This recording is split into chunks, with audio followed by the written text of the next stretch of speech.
না মেনে নিস তাহলে মানে মানে এই ধরনের একটা বলছে যে এটা আজকের রাতের কোনো চিল্লাচিল্লি করা যাবে না। তো আমিও চুপ করে, আমার কাছে মনে হচ্ছিল কেউ আমাকে ছুরি দিয়ে আঘাত করে। আমার খালাতো ভাই উনি আসছে, তো অনেকদিন পর আর কি আসছে। ও আমি তখন 9-এ পড়ি, পহেলা বৈশাখ ছিল, আমি 8 থেকে 9-এ উঠে গেছি পহেলা বৈশাখ। তো ওই সময়টাতে দুষ্টামি করতেছে এরকম ভাবছিলাম যে মনে হয় ফান করছে। আমি ওর সাথে আবার কতক্ষণ চিল্লাচিল্লি যায়, উল্টাপাল্টা কথা বলিস কেন এই সেই। আমার নাম শামিমা। শামিমা, বয়স কত? বয়স এখন 27 ইয়ার্স। ওকে, জন্ম জেলা? জন্ম পুরান ঢাকায়। পুরান ঢাকাতে আপনার জন্ম? হ্যাঁ, পুরান ঢাকাতেই আমার ফ্যামিলি। তার মানে আপনি ঢাকাইয়া কুট্টি যেটাকে বলে বলতে পারেন এরকমই। আচ্ছা, পুরান ঢাকার ভাষা পারেন? হ্যাঁ। ওকে, ঠিক আছে, আপনি যে ভাষাতে যেভাবে বলতে কমফোর্ট ফিল করেন সেভাবেই বলবেন। তো আমাদের এই যে অনুষ্ঠানটি জীবন গল্প, এটা নিশ্চয়ই আপনি শুনেছেন এর আগে? হ্যাঁ, শুনেছি। ওকে, ঠিক আছে, তাহলে আপনার আইডিয়া আছে। জি বলুন, আপনি কি গল্প আজকে আমাদেরকে শোনাতে এসেছেন? আমি আমার ছোটবেলা থেকে মানে জন্ম থেকেই শুরু করতে চাচ্ছি। জি শিওর। আমি হচ্ছি আমার বাবা যিনি ছিলেন উনিও পুরান ঢাকার, আমার মাও পুরান ঢাকার। তো আমি যদি আমার গল্পটা বলতে চাই তাহলে আমার একদম জন্মের আগে, মানে আমার বাবা আমার বিয়ে থেকে শুরু করতে চাচ্ছি। নিশ্চয়ই নিশ্চয়ই, নো প্রবলেম। তো আমার বাবা ছিলেন একজন ব্যবসায়ী পুরান ঢাকার। আচ্ছা। আর আমার মানে পাশাপাশি উনি হোমিওপ্যাথিক ডাক্তারও ছিলেন। ওকে। তো খুব ভালো একজন মানুষ ছিলেন। আর আমার আম্মু ছিলেন জমিদার, মানে জমিদার টাইপের, পুরান ঢাকায় লাইক জমিদার যেরকম থাকে আর কি, জমিদার বাড়ির মেয়ে ছিলেন। মানে পুরান এমন কি ছিল যে আগের পিতামহ বা প্রপিতামহ যেটাকে বলি জমিদার ছিল, এরকম এরকম মানে আমার নানাই ছিলেন জমিদার। ওই এলাকার সব বিচারশালী উনি করতেন, প্রভাবশালী খুব। তো ওই দিক থেকে আমার বাবা তো বিয়ের প্রস্তাব দেয়নি, মানে ফ্যামিলি থেকেই। আমার বাবার আবার একটা বিয়ে করেছিলেন আরো 8 বছর আগে আমার আম্মুকে বিয়ে করার, ওটা ছিল লাভ ম্যারেজ। তো আব্বু আর ওই বড় আম্মু একসাথে পড়াশোনা করতেন, ওই দিক থেকে দুইজন পরিচয় হয়ে বিয়ে হয়েছিল। কিন্তু 1.5 বছর পরে আমার ওই বড় আম্মু মারা যায়, অসুস্থ হয়ে মারা যান। তারপর আমার আব্বু আর বিয়ে করবেন না এরকম বলেছিলেন যে আর বিয়ে করব না। তারপর প্রায় 8 বছর পরে আমার দাদু আর ফুপ্পিরা মিলে মানে আমার আম্মুকে চুজ করে তারপর বউ করে নিয়ে আসেন। তো আমার আম্মু খুব অসুস্থ থাকতেন প্রায়, আমার আম্মু একটু ফিজিক্যালি একটু দুর্বল। তো ওইখান থেকে আমার আম্মুর বিয়ের প্রায় 2-3 বছর পরে আমার একটা বোন হয়।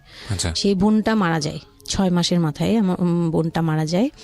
বোনটা মারা যাওয়ার পরে আমার আরেকটা কথা আমি এখানে ভুলে গেছি, যে আমার যে ফার্স্ট মা ছিলেন মানে বড় মা, আমার আব্বুর যে রিলেশন ছিল, ওইখানে একটা মেয়ে হয়েছিল। ওই মেয়েটার প্রায় 6 মাসের মাথায় মানে পেট খারাপ করে অসুস্থ হয়ে মারা যায়। তো তার পরপরই আমার বড় মাও মারা যায়। তো ওইখানে হচ্ছে আমার ওই বাচ্চাটা ছিল মেয়ে বাচ্চা। হ্যাঁ, তো ওর পরে আমার আব্বু 8 বছর পর বিয়ে করে। তারপর আমার মার একটা মেয়ে হয়, ওই মেয়েটাও মানে ওই মেয়েটা হচ্ছে জন্মের সময় মারা যায়, আর ওই ফার্স্টেরটা হচ্ছে 6 মাস পর মারা যায়।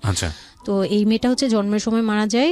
তারপর তার 5 বছর পর আমার ভাইয়া হয়, আমার ভাইয়া আসে। তারপর আমার আম্মুকে বলা হয়েছিল যে আপনার হয়তো অপারেশন করতে হবে, কারণ আপনি আর কনসেপ্ট করতে পারবেন না, খুব অসুস্থ ছিল আম্মু। 2টাই সিজার ছিল, তো ওই সময়টাতে আর কি সিজার বেশি করা যেত না, তাহলে রিস্ক মানে লাইফে একটা রিস্ক থাকে।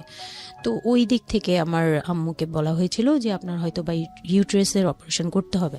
তো আমার আম্মু তখন বলেছিল যে না, আমার একটা মেয়ে দরকার, খুব অসুস্থ অবস্থায় বলেছিল আমার একটা মেয়ে দরকার, মানে আমার যদি একটা মেয়ে থাকতো খুব ভালো। হয়তো বা সৃষ্টিকর্তাই চাচ্ছিলেন যে একটা মেয়ে, মানে আমি যে আসবো এটা তো আর উনি জানতেন না, কিন্তু থাকে না যে অনেক সময় কিন্তু মিলে যায় এরকম। তো আমার আব্বু বলছিল যে মেয়ে হোক ছেলে হোক, আরেকটা হলে ভালো হয়।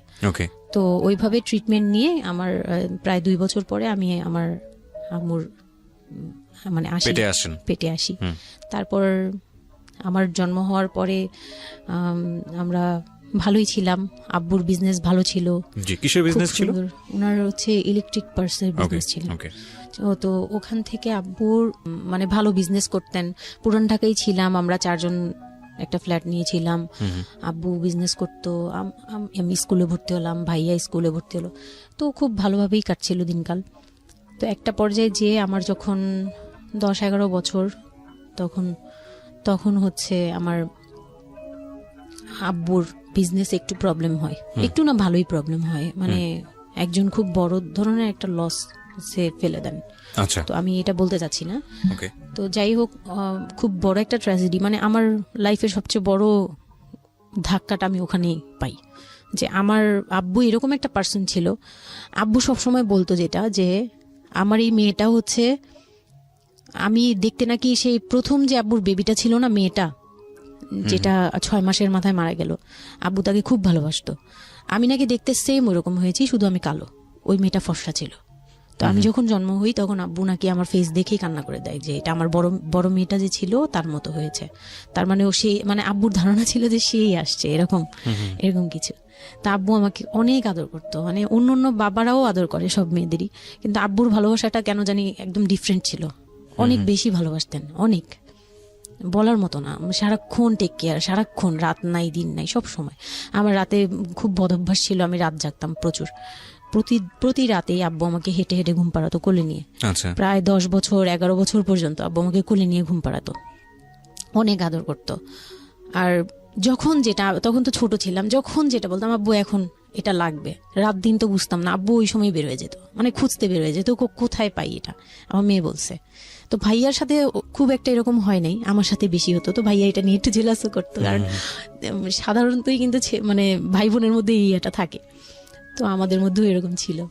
তো আব্বু যখন বিজনেস লস হলো তখন খুব বেশি, মানে আব্বু ভেঙে পড়লো, আমরাও মোটামুটি, আমি তো আর বুঝি না, কিন্তু আমি তখন বুঝতাম যে আমার কিছু একটা কমতে যাচ্ছে, মানে কমতি হচ্ছে আমার, কারণ সবকিছু চাওয়ার পরপরই পাওয়া আর একটু লেট করে পাওয়া, এগুলো নিয়ে একটু মেন্টালি এতে পড়ে গেলাম। তো আব্বু বুঝতে দিত না, শুধু আম্মুকে বলতো যে ওদের বুঝতে দিবে না, আম্মু আমাদের বুঝতে দেয়নি কখনো, এরকম ভাবে করেনি। কিন্তু একটা সময় দেখলাম কি আব্বু বাসা চেঞ্জ করছে, ছোট বাসা নিচ্ছে, মানে এগুলো খুব ব্রেনে গিয়ে লাগলো যে ছোট বাসা কেন, আর এরকম কেন হচ্ছে। আব্বু আস্তে আস্তে ব্যবসা গোটাচ্ছে, নতুন কিছু করার চিন্তা করছে, মানে এগুলো নিয়ে আমিও খুব ডিপ্রেসড হয়ে গেলাম। তখন আমি ক্লাস 6-7 পড়ি, এরকম হবে 7 থেকে 8 উঠবো এরকম। তো আব্বু সবকিছু গুটিয়ে চলে যাচ্ছিল ওনার এলাকায়, মানে দয়াগঞ্জের ওই সাইডে, মানে আমার দাদির এলাকা যে সাইডটা, ওই সাইডটাতে চলে যাচ্ছে, ওখানে চলে যাচ্ছে, বলছে আমি ওখানেই বিজনেস করবো, ওখানে একটু মানে রুম রেন্টও কম, আমি ওখানেই চলে যাব। আর আব্বুর যে ফ্ল্যাট একটা কিনেছিল, আব্বু এর মাঝখানে একটা ফ্ল্যাট কিনেছিল কিস্তিতে, তো ওইটাও সেল করে দেয়, সেল করে বিজনেসে ওইটাও ইনভেস্ট করে, এটা একটা বোকামি করে আমার আব্বু। যাই হোক, উনিও বুঝতে পারেনি। তো ওখানে যাওয়ার পরে সেখান থেকে আব্বু আর কিছু করতেই পারলো না, আর আমাকে করলো কি, ওই সাইডটা একটু মানে রাফ এলাকা, তো যে এলাকায় আব্বুরা মানে ওখানে গেল একটু অন্য ধরনের, মানে একটু ইফটিজিং বেশি হয়, এইসব প্রবলেম ফেস করতে হয়। আব্বু তো আমাকে বাসা থেকে বের হতে দিত না, আর ওই সময় আমাকে বোরকা পরাতো, তখন 10-11 বছর বয়স, কিন্তু ওই সময় আমাকে বোরকা পরাতো। তো ওই দিক থেকে চিন্তা করেছে যে এখান থেকে স্কুল চেঞ্জ করতে হবে, এইটি উঠে যাচ্ছে মেয়েটা, তো এখান থেকে স্কুল না চেঞ্জ করে ওর মামার বাসায় থাকুক, আমার ছোট মামার বাসায় আর কি। আমরা তো নানু বাড়ি তো আমার ওইখানেই, বংশাল সাইডে আর কি। তো ওইখানে আমার মামা বাসায় নানু বাড়িতে রেখে আমার আব্বু যায়, কিন্তু রাখতে চায় না প্রথমে। আমার আম্মু খুব রিকোয়েস্ট করে যে এখানে ভালো থাকবে, আর আমার মামা ওইখানকার, আবার নানার পরে আমার মামাই ওখানে মোটামুটি প্রভাবশালী, মানে নানার যে প্রভাবটা ওটা আমার মামা পেয়েছে, মানে ওখানে বিচার টিচার যা হয় সব মামা করে, এখনো করে। তো ছোট মামার বাসায় গেলাম, মামি আমাকে খুব আদর করতেন, মামি আমাকে অনেক স্নেহ করেন, সত্যি কথা এখনো অনেক স্নেহ করেন, কিন্তু আমার যাওয়া হয় না, ওটা আমি পরে বলছি। তো ওখানে ছিলাম, মামার বাসায় গেলাম, খালার ছেলে, বড় ছেলে, হ্যাঁ, উনি হচ্ছে আমার মানে মামার বাসায় আসছে হঠাৎ করে, আমি জানতাম না যে কেন আসছে, মাঝে মাঝে দেখা হলে সালাম দিতাম। কি নাম ওনার? ওনার নাম রিপন। ওকে। তো উনি হচ্ছে আমার মামার বাসায় আসছে। আপনার খালাতো ভাই? উনি আমার খালাতো ভাই, উনি আসছে। তো অনেকদিন পর আর কি আসছে। আমি তখন 9-এ পড়ি, পহেলা বৈশাখ ছিল, আমি 8 থেকে 9-এ উঠে গেছি, পহেলা বৈশাখ। তো ওই সময়টাতে তাকে দেখলাম যে সে আমাদের বাসায়। রিপন? হ্যাঁ। তো আমি সালাম দিলাম, ভাইয়া কেমন আছেন, কারণ উনি আমাদের অনেক সিনিয়র। আপনি তখন ক্লাস 9-এ পড়েন? হ্যাঁ, 8 থেকে 9 আর কি। 8 থেকে 9, ওকে। হ্যাঁ। তো ওই সময় আমি দেখে বললাম, ভাইয়া কেমন আছেন, চা খাবেন? তো আমার মামা বললো, হ্যাঁ চা বানিয়ে নিয়ে আসো। তো আমি গিয়ে পরে শুনি যে আমার মামাতো ভাই আমাকে বলতেছে যে আমার মামাতো ভাই আবার আমার একদম মানে আপন ভাইয়ের চেয়েও বেশি বলবো, কারণ ওর সাথে আমি সবকিছু, মানে ও আর আমি একসাথে বড় হয়েছি, কখনো মনে হয়নি যে এটা আমার মামাতো ভাই, নিজের ভাই মনে হতো। তো আমার বলতেছে যে তুই তো এখন আন্টি হয়ে যাবি, মানে দুষ্টুমি করতেছে যে তুই তো এখন বড় ভাবি হয়ে যাবি, হ্যান তেন। আমি বলি কেন? বলে রিপন ভাই না তোরে বিয়ে করতে চায়। তো আমি খুব হেসে দিলাম, মানে আমি বলতেছি যে দুষ্টামি করতেছে, এরকম ভাবছিলাম যে মনে হয় ফান করছে। আমি ওর সাথে আবার কতক্ষণ চিল্লাচিল্লি, যায় উল্টাপাল্টা কথা বলিস কেন এই সেই। তো এগুলা নিয়ে ওরা সবাই মিলে আমার সাথে বলতেছে, বলে কি কেমন কথা বলো। উনি বয়সে কত বড় ছিল আপনার থেকে? আমার তখন 13 আর উনার তখন ধরেন 37। 24 বছরের বড়, মানে আপনার না 24 বলতে এখানে, হ্যাঁ 24 বছরই তো বড়, তাই তো? ও মাই গড, ওকে। তো উনি তখন, আমি ভাবতেই পারিনি যে এই লোকটার সাথে আমার বিয়ে দিবে সবাই। মানে ও বললে তো এটা পাগলামি মনে করার কথা, যে এটা একটা পাগলামি, এটা কেমন কথা যে উনি যদি মানে লিগ্যাল বয়সে বিয়ে করতে হয় তো আমার সমান একটা বাচ্চাই থাকতো। হ্যাঁ, তা আমি না ভাবতেই পারিনি তখন। তারপরেও না আমি চুপ হয়ে গেছি, আমি এই ব্যাপারে ডিসিশন দেওয়ার মতো বয়স আমার ছিল না, জ্ঞানও ছিল না। তো হুট করে আমার মামা মামি আমাকে জিজ্ঞেস করারও প্রয়োজন বোধ করেনি বা জানানোরও প্রয়োজন, কি কারণে জানি না, তবে ওনারাই ডিসিশন নিয়ে বলল যে আমার আব্বু আম্মুকে জানালো, আমার মেজু খালা যে মানে আমার আম্মুর ইমিডিয়েট বড় যে, ওনাকে আমার আব্বু আম্মুর কাছে পাঠায়। আর আমার আব্বু আম্মু তখন থাকে হচ্ছে তারই আমার এক ফুপির বাসায়, বাসা ভাড়া নিয়ে থাকে আর কি। তো ফুপির বাসায় থাকে, ফুপির নিজের বাসা, তো ওখানে থাকে। তো আব্বুর কাছে পাঠায়, তখন আমিও যাই ওই বাসায়। তো আমি তো আর জানি না এই কথা বলতে আসবে। আমি আবার ভাইয়ার সাথে বসে বসে গল্প করতে থাকি, ভাইয়া ছিল, ফুফাতো বোন ছিল, আমরা একসাথে গল্প করতে থাকি। তো হঠাৎ করে শুনি যে একটু মানে আমার খালা খুব জোরে সোরে বলতেছে, মানে চিল্লাচিল্লি করে বলতেছে যে যদি এই বিয়ে না হয় তাহলে আমাদের সাথে তোদের কোনো কন্ট্যাক্ট নেই, আজকে থেকেই বন্ধ। আচ্ছা, হ্যাঁ, এই বিয়ে হতেই হবে। কেন হতে হবে? আমার আব্বু বলছে কেন হতে হবে, আমার মেয়ে তো অনেক ছোট, ও তো এই সংসারের ভার নিতে পারবে না, বলো ওগুলো আমরা দেখবো, ওরে আমরা বাচ্চার মতো পালবো। মানে উনি বলতেছে আমি দায়ভার নিলাম, আমি সবকিছু নিলাম, এইভাবে বলতেছে আমি সবকিছু দেখবো, এগুলা নিয়ে কোনো টেনশনের কিছু নাই, নিজেদের মানুষ, এর চেয়ে ভালো কোনো অফার কোনোদিন পাবা না, মানে এর চেয়ে ভালো কোনো প্রস্তাব আসবে না, এই না সেই না, সেই অনেক কিছু বলতেছে। বৌমুকে কনভিন্স করতেছে যে এইটা যদি তোমরা হাতছাড়া করো তাহলে আর কখনো মেয়ের জন্য ভালো কিছু পাবা না, আর আমাদের সাপোর্ট তো জীবনেও পাবা না, তোমাদের একটা সাইড পুরো বন্ধ হয়ে যাবে, মানে আমরা আমাদের সাথে তোমাদের একদম রিলেশন শেষ, তোমাদের মেয়ে এখনই রেখে যাবো, তোমরা কি করবা করো। তো আমার আব্বু ওই দিক থেকে একটু দুর্বল ছিল। পরে আমি এটা শুনে কান্না করে দিছি, মানে সাথে সাথে কান্না করে দিছি। তো আমার ভাইয়াও বুঝছে, আমাকে নিয়ে ছাদে চলে গেছে। আমার ফুফাতো বোন, ভাইয়ার এক খুব ক্লোজ ফ্রেন্ড ছিল, ছোটবেলার বন্ধু, সেও আমাকে খুব আদর করতো বোনের মতো, সেও গেল উপরে, বলতেছে আপু তুই কান্না করিস না, আমরা দেখতেছি কি করা যায়। তো আমার ভাইয়া বলতেছে, বলে কি আমি ওরে নিয়ে কোথাও পালিয়ে যাই, আমার মনে হচ্ছে যে আমি ওকে নিয়ে এখন কোথাও পালিয়ে যাই। যে রিপন ভাই এটা কিভাবে এটা বলতে পারে যে বিয়ে করবে ওকে। তো আমি খুব কান্নাকাটি করছিলাম। আমার খালা চলে গেল, খালা চলে যাওয়ার পরে আমার ভাইয়া আব্বুকে যে কি বলছে জানি না, আব্বু আবার ছাদে আসছে, আমি কান্না করতেই আসি, মানে তখন কন্টিনিউ কান্না করতেছি। তো আমার আব্বু ছাদে এসে যেটা বললো যে, আমার আব্বু তখন বললো যে, বলে আমি তোমাকে নিয়ে মানে বনে চলে যাব দরকার পড়লে, কিন্তু আমি ওর কাছে তোমাকে দিব না। তো আমি দেখলাম যে আব্বু ফিজিক্যালি, মেন্টালি, আর্থিকভাবে সব দিক থেকে দুর্বল, এখন আমাকে নিয়ে যদি বের হয় সে পারবে না, এটুকু বুঝলাম, তার দ্বারা সম্ভব না এটা। পরে আমাকে বললো যে তুমি যদি রাজি থাকো তাহলে আমার কোনো আপত্তি না, যদি তুমি বলো যে না আব্বু আমি রাজি না, তুমি শুধু একবার বলো, তাহলে আমি তোমাকে নিয়ে বের হয়ে যাবো, আমরা বাবা মেয়ে কই থাকবো কেউ জানার দরকার নেই। আপনার মার কি ভূমিকা ছিল এই সময়? আমার মা তখন বলতেছে যে দিবে, আমার মা ইচ্ছা ছিল যে দিবে, কারণ আমার মা তখন এই জিনিসটা বুঝে না, মানে আমার মা এমনিতেও অনেক সহজ সরল, সত্যি কথা বলতে ওনার দোষ না এটা, সেইটা বুঝতো না যে এই যে ডিস্টেন্সে বিয়ে দিলে এই বিয়েগুলো টিকে না, বা 24 বছর বয়সের ডিফারেন্স, এগুলো নোট করবেন এবং খুব ইম্পর্টেন্ট, আসলে খুবই ইম্পর্টেন্ট, কারণ বয়সের গ্যাপটা না ঠিক আছে, কিছু কিছু মানুষের জীবনে যে ব্যতিক্রম ঘটে না তা কিন্তু না, কিন্তু এই ব্যতিক্রমটা যদি আমরা উদাহরণ হিসেবে নিয়ে সবার উপর চাপিয়ে দেওয়ার চেষ্টা করি তাহলে কিন্তু সেটা সম্ভব নয়। ঠিক আছে, একটু খেয়াল করবেন, 24 বছরের ডিফারেন্স হচ্ছে ও এবং ওর খালাতো ভাই রিপনের মধ্যে। ও যখন 13 বছর তখন ওর খালাতো ভাই হচ্ছে 37।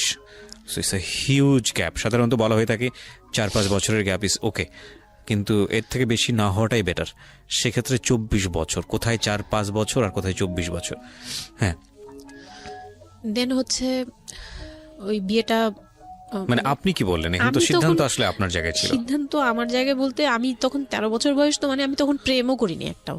মানে একটা এজ থাকে কিন্তু সবকিছুরই, মানে তখন দেখতাম যে আশপাশে মানে যারা কলেজে পড়ে, আমার একটা টার্গেট ছিল যে আমিও একদিন কলেজে পড়বো, যাবো। আমার ভাইয়াও বলতেছে, বলে আমিও আপনার সাথে যাব। তো আমি দেখতেছি আব্বু এমনিতেই 1 থেকে 1.5 বছর বা 2 বছর ধরে এরকম সার্ভাইভ করতেছে, মানে নিজে যুদ্ধ করে পারতেছে না, কাজকর্ম সবকিছু বন্ধ হয়ে গেছে, মানে বিজনেস টিজনেস সব গুটিয়ে ফেলছে।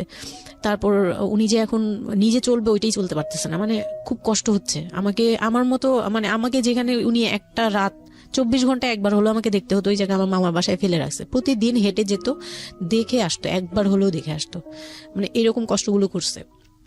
ওই দিক থেকে চিন্তা করে দেখলাম যে না, আমার আসলে উনাকে প্রেশার দেওয়া উচিত না, উনার উপর ছেড়ে দিই। তখন আর কি এটাই মাথায় কাজ করছে যে আব্বু আপনি যেটা বলবেন সেটাই। পরে তার 1 সপ্তাহের মধ্যে 14 এপ্রিল পহেলা বৈশাখ আর 23 তারিখে আমার এঙ্গেজমেন্ট হয়। এঙ্গেজমেন্ট হয়ে যায়? হ্যাঁ, ওই উনি একদম খুব তাড়াহুড়া করে যে এঙ্গেজমেন্ট হতে হবে, বিয়ে হতে হবে খুব শীঘ্রই। তো ওইভাবে এঙ্গেজমেন্ট হয়। মানে এঙ্গেজমেন্টের পরেও আমি একদম স্টপ, আমার মাথায় কিছুই, তখন আমি পুরোপুরি ব্ল্যাঙ্ক। মানে আমি যে নিজের থেকে কিছু বলবো, কিছু করব, আমার ভিতরে ওইগুলো আর কাজ করছিল না। স্কুলে যাইতাম, অনেক সময় যাই না, এরকম আর কি, যে যেতে ইচ্ছে করলে যাই, না ইচ্ছে করলে যাই না, এরকম হয়ে গেলাম। এঙ্গেজমেন্টের 3 মাস পরে বিয়ে হওয়ার কথা ছিল, কিন্তু ঘুরতে ঘুরতে 4 থেকে 5 মাস ইয়ে হলো। তো 2004-এ 4 থেকে 5 মাসের মধ্যে সে আমার সাথে অনেকবার দেখা করতে চাইছে, কেউ দেখা করতে দেয়নি, কারণ আমার ফ্যামিলি খুব রেস্ট্রিক্টেড ছিল এইসব ব্যাপারে, কেউ দেখা করতে দেয়নি। আর আমিও ভয় পেতাম, তো আমি খুবই ভয় পেতাম, উনাকে অনেক ভয় পেতাম, সোজা কথা আমি উনাকে খুব ভয় পেতাম। তো এর মাঝখানে এক ভাবি, আমার নানু বাড়িতে ছিলাম, তো মানে মামার বাড়ি, আমার মামার নিজের বিল্ডিং হচ্ছে একটা, আর নানু বাড়ি পুরোনোটা, যেটা পুরোনো বাড়ি, ওখানে তো আমার সব জয়েন্ট ফ্যামিলি, মানে আমার অন্য মামারা এবং মামাতো ভাইয়ের বউরা সবাই একসাথে থাকে। তো আমার এক মামাতো ভাইয়ের বউ তাকে খুব রিকোয়েস্ট করছে যে ভাবি আপনি ওকে একটু ডেকে দেন, কথা বলবো। তো আমার মামাতো ভাইয়ের বউ মনে করছে যে সে তো তাদের তো বিয়েই হচ্ছে, তো সমস্যা কি, ডেকে দিই। তো আমাকে আর বলে নাই। প্রথম একবার আমাকে বলছিল যে দেখা করে দিবে, তখন আমি বলছি না, আমি যাবো না, আমি দেখা করবো না, আমার খুব ভয় লাগতো। তখন আমার বিয়ের মনে হয় 1.5-2 মাস আগের কথা এটা। তো আমার মামাতো ভাইয়ের বউ আমাকে ডাকছে যে কিছু একটা বলে, মানে জামা বানানো বা সামহাও এরকম কিছু একটা, অনেক বছর আগে, তো ভুলেও গেছি যে কি একটা কারণে আমাকে ডাকছে সে। তো আমি গেলাম, একদম মনের অজান্তেই গেলাম। গিয়ে পরে রুমে গেছি, পরেই দেখি হইলো মানে রিপন বসে আছে। তো বসে আছে দেখে না আমার একদম খুব একটা আঘাত লাগলো যে ভাবি আমাকে এইভাবে নিয়ে আসলো। আর ভাবি তো মজা করে, মানে ওনারও দোষ না, উনি ভাবতেছে যে নতুন বিয়ে হবে, ওদেরকে একসাথে করিয়ে এসে। তো উনি বললো কি আচ্ছা তোরা বস, আমি চা নিয়ে আসি, এরকম বলে উঠে গেল না। আমার আরো ভয় লেগে গেছে। আর তখন আমি গিয়ে দেখতে পারলাম যে ওই লোকটার আচরণ খুবই খারাপ। মানে আমার কাছে তখন মনে হয়েছে যে কেন মনে হলো এটা, কেন মনে হলো, হুট করে ভাবি যখন গেল, সে সাথে সাথে আমার পাশে এসে বসছে এবং আমাকে মানে খুব মানে নোংরা ভাবে টাচ করতেছে। তখন আমার বয়স খুব ছোট, তো স্বাভাবিক না এটা আমার কাছে ভালো না লাগার কথাই, কারণ আমি তাকে বড় ভাই জানি। এক্স্যাক্টলি, মানে কয়দিন আগেও তো সালাম কালাম দিয়ে দূরে থেকে কথাবার্তা বলতাম, বড় ভাইয়া বলতাম, সবাই মানে তাকে বড় ভাইয়াটাকে আমিও বড় ভাইয়া ডাকতাম ওই ইয়ে থেকে। আর সেই লোকটা এসে আমাকে মানে খুব অপ্রীতিকর ভাবে জড়িয়ে ধরতেছে, তারপর জড়াজড়ি করতেছে, মানে খুব ঘেন্না লেগে গেল। আমি খুব জোরাজোরি করে আমি বললাম আমি এখন চিল্লাচিল্লি করবো, মানে তখন আমার খুব খারাপ লাগতেছিল, তখন বললাম আমি চিল্লাচিল্লি করবো বলে আমি একটু জোরে বলছি। পরে উনি আমাকে ছেড়ে দিছে, আমি এমন দূর দিছি একবারে সরাসরি মানে মামার বাসায় চলে গেছে, আর আসিনি। আর ওখানে গিয়ে অনেক কান্নাকাটি করছে যে এখন তো নাও করা যাবে না, আর এই লোকটা এরকম কেন, এই লোকটা তো তাহলে বিয়ের পরে, মানে আমার একটা ভয় ঢুকিয়ে গেছে যে এই লোকটা তো তাহলে আমাকে না জানি কি করবে, এরকম একটা ভয় ঢুকিয়ে গেছে। তখন তো ছোট ছিলাম, আর আমাদের ওই সময়টাতে তো এত মিডিয়া ছিল না যে আমরা এত কিছু বুঝবো যে এই আর কি। তো ওখানে তারপর 1.5 থেকে 2 মাস পরে বিয়ে হলো। এর মাঝখানে অনেকবার ফোন টোন করতো, এই করতো, আমি রেসপন্স করতাম না। তো বিয়ে যেদিন হলো বিয়ের রাতের কথাটা কি বলবো? নিশ্চয়ই আপনার যদি মনে হয় যে বিষয়টা সামাজিকতার জায়গাটা থেকে খুব সেন্সিটিভ, একটা মেয়ের মানসিকতার জায়গাটা থেকে, যেটা আসলে এটা আমার বলার মতো শক্তিও নাই। সত্যি কথা বলতে আমি এটাই আমার লাইফের সবচেয়ে বড় ট্র্যাজেডি, বিয়ের রাত। হয়তো আপনি খেয়াল করছেন কিনা জানি না, কিন্তু আপনি মাঝখানে বললেন যে আমি অ্যাফেয়ার করবো কিভাবে, আমার মন তো তখনই ভেঙে দিছে। আমার ভিতরে একটা ভয় কাজ করে।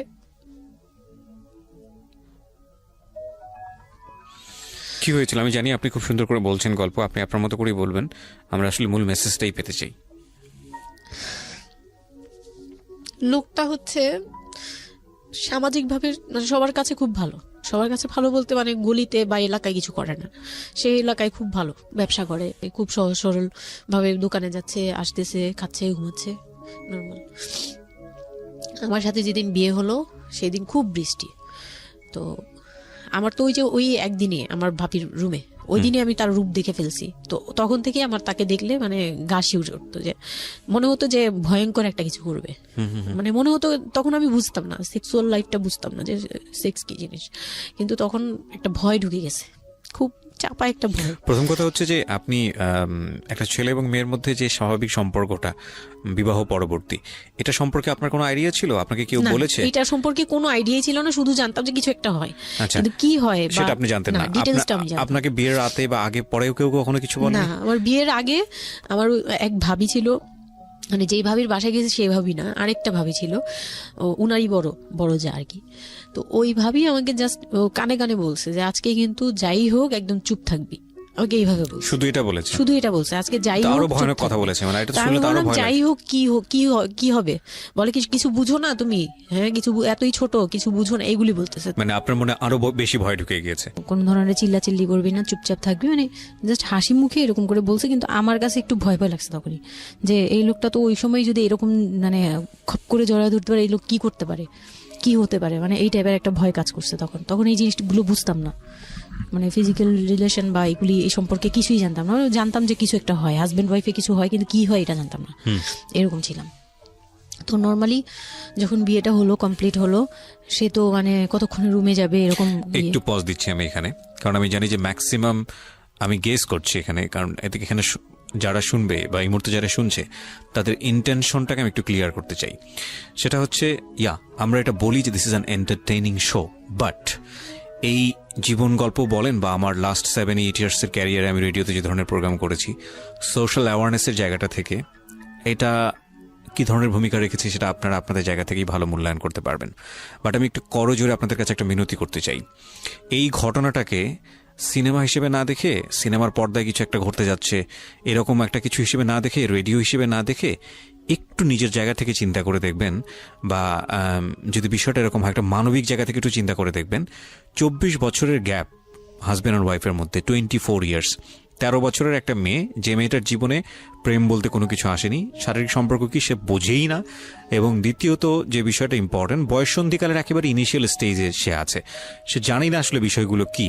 আর 37 বছর মানে হচ্ছে আমাদের পার্সপেক্টিভ থেকে, আমাদের সামাজিকতা জায়গা থেকে একটা ছেলে যখন একদম এই সমস্ত স্টেজ, প্রেম বলেন, শারীরিক সম্পর্ক বলেন, বা অন্যান্য যে বিষয়গুলো আছে সেগুলো বলেন, সেগুলো অতিক্রম করে মোটামুটি বৈষয়িক হয়ে গেছে। বৈষয়িক বলতে আমি যেটা বোঝাচ্ছি, এই জীবনে এসে দায়িত্ব ছাড়া অন্য কোনো কিছু থাকে না 37 কিংবা 40 বছরের পর থেকে, এরকম একটা স্টেজে আছে। তার মানে ওদের মধ্যে মেন্টাল ম্যাচিংয়ের কত বড় একটা গ্যাপ। সেই জায়গাটা থেকে ছেলেটা যদি মেয়েটাকে বুঝতে না চেষ্টা করে, বিশেষ করে ছেলের দায়িত্ব, কারণ যেহেতু সে সিনিয়র, যদি বুঝতে না চেষ্টা করে, তাহলে এটা কতটা অমানবিক এবং কতটা পাশবিক, কতটা ভয়ঙ্কর হতে পারে মেয়েটার জায়গাটা থেকে, এটা একটু চিন্তা করবেন। সো বিশেষ করে যারা বাসরাত বিষয়টাকে মাথায় রাখছেন, তাদেরকে আমি বলবো প্লিজ থিঙ্ক লাইক দিস। হ্যাঁ, এখানে একটু মানবিক হওয়া প্রয়োজন। এখানে যদি আমরা শুধু এন্টারটেনমেন্ট হিসেবে বিষয়টাকে নেই, তাহলে আমি আসলে যে কারণে এই বিষয়টা আনতে চাচ্ছি সেই মেসেজটা ক্লিয়ার হবে না। Okay, so please feel the story actually. তারপর বিয়ের দিন যেটা আর কি, রাতের বেলা সবাই আমাকে নিয়ে আসলো বাড়িতে, মানে ওনাদের বাসায়। তো ওই বাসায় হচ্ছে একটা রুম, মানে প্রথম হচ্ছে বাসায় ঢুকেই কোনো বারান্দা টারান্দা কিছু নেই, শুধু রুম আর সিঁড়ি ঘর। মানে পুরান ঢাকার বাসাগুলো একটু বেশি হয়তো, খুব ছোট ছোট হয়তো, টাইপের হয়। আমি একসময় জিএসআরসি-তে কাজ করতাম, আমার ফার্স্ট জব ছিল ওটা, আমি সার্ভে করেছিলাম পুরান ঢাকায়, সেটাই আমার প্রথম পুরান ঢাকায় যাওয়া, এবং আমার কাছে মনে হয়েছিল যে আমি কোথায় এসেছি। অনেক কিনছি ভাইয়া, না এটা কারণ হচ্ছে কি, পুরান ঢাকা নিয়ে অনেকেই অনেক কিছু বলেন, কারণ ঢাকায় যারা, তাদের কাছে পুরান ঢাকাটা একটা নস্টালজিক জায়গা। আমি তো আর ঢাকায় বড় হইনি, সো আমার কাছে ঢাকা, আমি যখন ঢাকায় প্রথম পাড়া দিয়ে যখন পাবলিক বাসে উঠেছিলাম, তখন আমার কাছে মনে হচ্ছে আল্লাহ আমি কোথায় আসলাম, এই জায়গায় আমি কেন আসলাম। তো নর্মালি হচ্ছে ঢাকা এরকম। তারপরে যখন পুরান ঢাকায় গেলাম, পুরান ঢাকার সাথে আমার ওই ধরনের অ্যাটাচমেন্ট কখনোই ছিল না, অনেক বেশি, অনেক ঘিনছি। আমার মনে আছে চকবাজারের যেই চকবাজার নামে একটা যে জায়গা আছে, ওখানে চুরি পট্টি কি যেন একটা আছে না, যে মেয়েদের কসমেটিক্স বিক্রি করে, ম্যাক্সিমাম হচ্ছে নকল, আমি জানি না এখন কিরকম আছে। তো আমি জীবনে কোনোদিন দেখি নাই যে একটা মানুষ আরেকটা মানুষকে গলি দিয়ে ক্রস করতে পারে। এবং ইন্টারেস্টিং বিষয় হচ্ছে, এখানে তো মেয়েরা ঢোকেই না, এবং ওর ঢোকার পরে ওপরে ছাদ, মানে এমন ভাবে বিল্ডিংটা, অনেকগুলো বিল্ডিং মিলে ওই এলাকাটা, ওখানে ধাক্কা লাগবে, মানে এরকম একটা অবস্থা যে একজন আরেকজনকে ক্রস করতে খুব ভয়ানক, মানে রীতিমতো ভয়ানক অবস্থা। আর আমি সার্ভে করেছিলাম, যেহেতু আমি বিল্ডিং গুলো সার্ভে করতাম, মানে অনেক, আমি একদম ইউনিভার্সিটিতে অনার্স দিয়ে, না অনার্সের থার্ড ইয়ার বা সেকেন্ড ইয়ারে থাকা অবস্থার ঘটনা এটা, আমি সার্ভে করেছিলাম বিল্ডিং গুলো। তো সেই সময় ওই সময়টাতে আমার একটু জানা হয়েছে আর কি।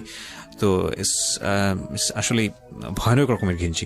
হ্যাঁ, তো বলুন যেটা বলছিলেন। তো যেটা বলছিলাম যে ওই রাতে ওই একটা রুম, এরকম রুমের উপরে রুম, তার উপরে রুম, মানে সিঁড়ি রুম এরকম। আর প্রথম যে রুমটা, মানে নিচতলায় যে রুমটা ছিল, সেই নিচতলার রুমের সিঁড়ির নিচে ছিল চুলা আর বাথরুম, সিঁড়ি কর্নারে।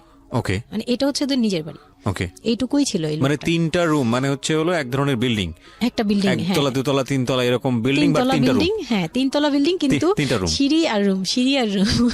মানে কত অল্প জায়গার মধ্যে এই জিনিসটা ম্যানেজ করেছে। হ্যাঁ, আমি পরে শুনেছি যে এটা আধা কাঠারও নিচে, ওই 1 শতক বা হাফ শতক জমি যেটাকে বলে। হ্যাঁ, শুধু একটা রুম আর সিঁড়ি, এইটুকু। তো ওইটুকুর মধ্যেই মানে বাড়িটা। তো ওই বাড়িতে আমার খালার বাড়ি ছিল, আমি তো প্রায়ই যেতাম, বেড়াতে যেতাম ছোটবেলায়।